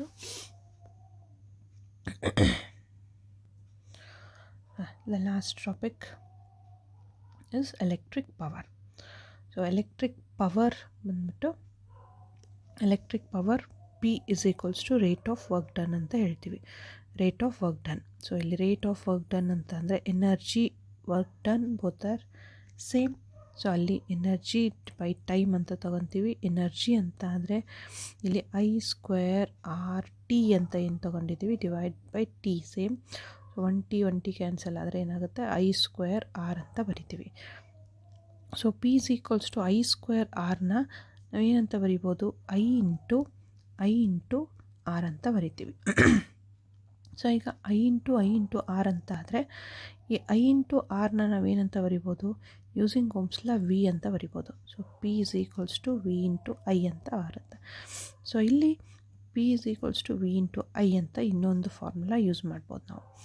so ಇಲ್ಲಿ P is equals to I into R ಅಂತ ಬರೆದ್ವಿ. Suppose ನಾನು ಇಲ್ಲಿ V into I ಬದಲು ನಾನು ಐನ ಏನಂತ ಚೇಂಜ್ ಮಾಡ್ಕೋಬೋದು, using Ohm's law V is equals to IR ಅಂದರೆ I is equals to V by R ಅಂತ ಬರ್ಕೊತೀನಿ. ಸೊ ಆವಾಗ ಇದು ಫಾರ್ಮುಲಾ ಏನಾಗುತ್ತೆ, V into I ಪ್ಲೇಸ್ನಲ್ಲಿ V by R ಅಂತ ಬರುತ್ತೆ. V ಇಂಟು V² ಆಗುತ್ತೆ, V² by R. ಸೊ ಯಾವ್ಯಾವ ಫಾರ್ಮುಲಾ ಯೂಸ್ ಮಾಡ್ತೀವಿ, ಪವರ್ಗೆ I²R ಅಥವಾ V ಇಂಟು I ಅಥವಾ V² by R. ಇದು ಮೂರು ಫಾರ್ಮುಲಾ ಪವರ್ಗೆ, ಎಲೆಕ್ಟ್ರಿಕ್ ಪವರ್ಗೆ ಯೂಸ್ ಮಾಡ್ತೀವಿ. And SI unit of electric power is watt ಅಂತ ಯೂಸ್ ಮಾಡ್ತೀವಿ. SI unit of electric power is watt. So ಇಷ್ಟು ಏನು ಎಲೆಕ್ಟ್ರಿಸಿಟಿ ಚಾಪ್ಟರ್ನಲ್ಲಿ ಬರುವಂಥ ಟಾಪಿಕ್ಸು. ಸೊ ಇಷ್ಟು ಟಾಪಿಕ್ಸ್ನ ನಾವು ಒಂದು ಸರ್ತಿ ರಿವೈಸ್ ಮಾಡ್ಕೊಂಡಿದ್ದೀವಿ ಅಂತ ಅಂದ್ಕೊತೀನಿ. So next numerical problems on electricity chapter ಇದೆ. ಸೊ ಆಲ್ರೆಡಿ ಇದು ವಿಡಿಯೋ ತುಂಬ ಲೆಂತಿ ಆಗಿದೆ. ಸೊ ಹಂಗಾಗಿ ಸೊ ನೆಕ್ಸ್ಟ್ ವಿಡಿಯೋನಲ್ಲಿ ಏನು ನಿಮಗೆ ಎಲೆಕ್ಟ್ರಿಸಿಟಿ ರಿಲೇಟೆಡ್ ನ್ಯೂಮರಿಕಲ್ ಪ್ರಾಬ್ಲಮ್ಸ್ನ ನಾನು ಎಕ್ಸ್ಪ್ಲೇನ್ ಮಾಡ್ತೀನಿ. ಸೊ ನಿಮಗೆ ವಿಡಿಯೋ ಇಷ್ಟ ಆಗಿದ್ದರೆ ಲೈಕ್ ಮಾಡಿರಿ, ಶೇರ್ ಮಾಡಿ, ಆ್ಯಂಡ್ ಚಾನಲ್ಗೆ ಹೊಸದಾಗಿ ಬಂದಿದ್ದರೆ ಸಬ್ಸ್ಕ್ರೈಬ್ ಮಾಡಿ. ಸೊ ನಾನು ಯೂಶ್ವಲಿ ಕೆಸೆಟ್ ಫಿಸಿಕ್ಸ್ಗೆ ವಿಡಿಯೋಸ್ ಮಾಡ್ತಾಯಿರ್ತೀನಿ. ಕೆಸೆಟ್ಗೆ ಯಾರ್ಯಾರು ಪ್ರಿಪೇರ್ ಆಗ್ತಾಯಿರ್ತಾರೆ, ಸೊ ಕೆಸೆಟ್ಗೆ ಪ್ರಿಪೇರ್ ಆಗೋಂಥ ಫಿಸಿಕ್ಸ್ ಆಸ್ಪಿರೆಂಟ್ಸ್ಗೋಸ್ಕರ ನಾನು ವಿಡಿಯೋ ಮಾಡ್ತಾಯಿದ್ದೆ. But this video is purely because of students recommendation. So students ರಿಕ್ವೆಸ್ಟಿಂದ ನಾನು ಇದು 10th ಸ್ಟ್ಯಾಂಡರ್ಡ್ದು ಎಲೆಕ್ಟ್ರಿಸಿಟಿ ವಿಡಿಯೋ ಮಾಡಿದ್ದೀನಿ. ಸೊ ನಿಮಗೆ ವಿಡಿಯೋ ಇಷ್ಟ ಆಗಿದೆ ಅಂತ ಅಂದರೆ, ಯಾವ ಪಾರ್ಟ್ ನಿಮಗೆ ಅರ್ಥ ಆಗಿದೆ ಅದನ್ನು ನೀಟಾಗಿ ಅರ್ಥ ಆಗಿದರೆ ಕಮೆಂಟ್ ಮಾಡಿ. ಸೊ ನಿಮ್ಮ ಕಮೆಂಟ್ಸು, ಪಾಸಿಟಿವ್ ಕಮೆಂಟ್ಸಿಂದ ನನಗೆ ಮತ್ತೆ ಇನ್ನಷ್ಟು ವೀಡಿಯೋಸ್ ಮಾಡೋದಕ್ಕೆ ಎನ್ಕರೇಜ್ಮೆಂಟ್ ಅಂತ ಹೇಳ್ಬೋದು. ಸೊ ನಿಮಗೆ ಈ ವಿಡಿಯೋ ಯೂಸ್ಫುಲ್ ಅಂತ ಅನಿಸ್ತು ಅಂದರೆ ಕಮೆಂಟ್ ಮಾಡಿ. ಸೊ ಯೂಸ್ಫುಲ್ ಆಗಿದೆ ಅಂದರೆ ಕಮೆಂಟ್ ಮಾಡಿ. ನೆಕ್ಸ್ಟ್ ನ್ಯೂಮರಿಕಲ್ ಪ್ರಾಬ್ಲಮ್ಸ್ನ ಮಾಡ್ತೀನಿ. ಸೊ ನ್ಯೂಮರಿಕಲ್ ಪ್ರಾಬ್ಲಮ್ಸ್ಗೆ ವೇಟ್ ಮಾಡ್ತಾ ಇದ್ದೀರಾ ಅಂತ ಅಂದರೆ, ಸೊ ನಿಮ್ಮ ಕಮೆಂಟ್ಸಿಂದ ತಿಳಿಸಿ. ನ್ಯೂಮರಿಕಲ್ ಪ್ರಾಬ್ಲಮ್ಸ್ ನಿಯರ್ಲಿ 100+ ನ್ಯೂಮರಿಕಲ್ ಪ್ರಾಬ್ಲಮ್ಸ್ನ ನಾನು ನೆಕ್ಸ್ಟ್ ವೀಡಿಯೋನಲ್ಲಿ ಅಪ್ಲೋಡ್ ಮಾಡ್ತಾಯಿದ್ದೀನಿ. ಸೊ ಇದು ಎಲ್ಲ ಪ್ರಾಬ್ಲಮ್ಸ್ನೂ ನೀವು ಪರ್ಫೆಕ್ಟಾಗಿ ಕಲಿಬೇಕು ಅಂದರೆ, ಫಿಸಿಕ್ಸ್ನ ಈಸಿಯಾಗಿ ಅರ್ಥ ಮಾಡ್ಕೋಬೇಕು ಅಂದರೆ ಚಾನಲ್ಗೆ ಸಬ್ಸ್ಕ್ರೈಬ್ ಆಗಿ. ಯಾರೆಲ್ಲ 10th ಸ್ಟ್ಯಾಂಡರ್ಡ್ ಓದ್ತಾ ಇದ್ದಾರೆ ಮಕ್ಕಳು, ಅವ್ರಿಗೆ ಈ ವಿಡಿಯೋ ತುಂಬ ಯೂಸ್ಫುಲ್ ಆಗುತ್ತೆ ಅಂತ ನಿಮ್ಗೆ ಅನಿಸಿದರೆ ಅವ್ರಿಗೆ ಶೇರ್ ಮಾಡಿ. ಇದು ಒಂದು ಸಣ್ಣ ಪ್ರಯತ್ನ ಅಷ್ಟೇ. ಸೊ ಎಲ್ಲರಿಗೂ ಕಾನ್ಸೆಪ್ಟ್ಸ್ ಕ್ಲಿಯರಾಗಿ ಅರ್ಥ ಆಗಬೇಕು ಅಂತ ಹೇಳಿ ನಾನು ಈ ವಿಡಿಯೋ ಮಾಡಿರೋದು. ಸೊ ಇದು ಒಂದು ಸಣ್ಣ ಪ್ರಯತ್ನ ನಿಮ್ಗೆ ಇಷ್ಟ ಆಗಿದೆ ಅಂತ ಅಂದರೆ ವಿಡಿಯೋನ ಲೈಕ್ ಮಾಡಿ. ಆ್ಯಂಡ್ 10th ಸ್ಟ್ಯಾಂಡರ್ಡ್ ಸ್ಟೂಡೆಂಟ್ಸ್ ಯಾರೆಲ್ಲ ನೋಡ್ತಾ ಇದ್ದೀರಿ, ನಿಮಗೆ ಫಿಸಿಕ್ಸ್ನಲ್ಲಿ ನ್ಯೂಮರಿಕಲ್ ಪ್ರಾಬ್ಲಮ್ಸ್ ಪರ್ಫೆಕ್ಟ್ ಆಗಬೇಕು ಅಂತ ಅಂದರೆ ಕಮೆಂಟ್ ಮಾಡಿ. So next be ready for 100+ numericals only from electricity chapter. So ಬರೀ ಎಲೆಕ್ಟ್ರಿಸಿಟಿ ಚಾಪ್ಟರ್ನಿಂದನೇ ಮೋರ್ ದ್ಯಾನ್ 100 ಕ್ವೆಶನ್ಸ್ ನ್ಯೂಮರಿಕಲ್ ಪ್ರಾಬ್ಲಮ್ಸ್ನ ನಾವು ಸಾಲ್ವ್ ಮಾಡ್ತಾ ಇದ್ದೀವಿ. ಸೊ ಈ 100+ ನ್ಯೂಮರಿಕಲ್ ಪ್ರಾಬ್ಲಮ್ಸ್ ಮಾಡೋದ್ರೊಳಗೆ ನೀವು ಎಲೆಕ್ಟ್ರಿಸಿಟಿ ಚಾಪ್ಟರ್ನಲ್ಲಿ ಯಾವುದೇ ನ್ಯೂಮರಿಕಲ್ ಪ್ರಾಬ್ಲಮ್ ಬಂದ್ರೂ ಈಸಿಯಾಗಿ ಸಾಲ್ವ್ ಮಾಡೋ ಕಾನ್ಫಿಡೆನ್ಸ್ ಬರುತ್ತೆ ಅಂತ ಹೇಳ್ತಾ, ಫೈನಲಿ ವಿಡಿಯೋನ ಕೊನೆವರೆಗೂ ನೋಡಿದ್ದಕ್ಕೆ once again thank you and ಧನ್ಯವಾದಗಳು.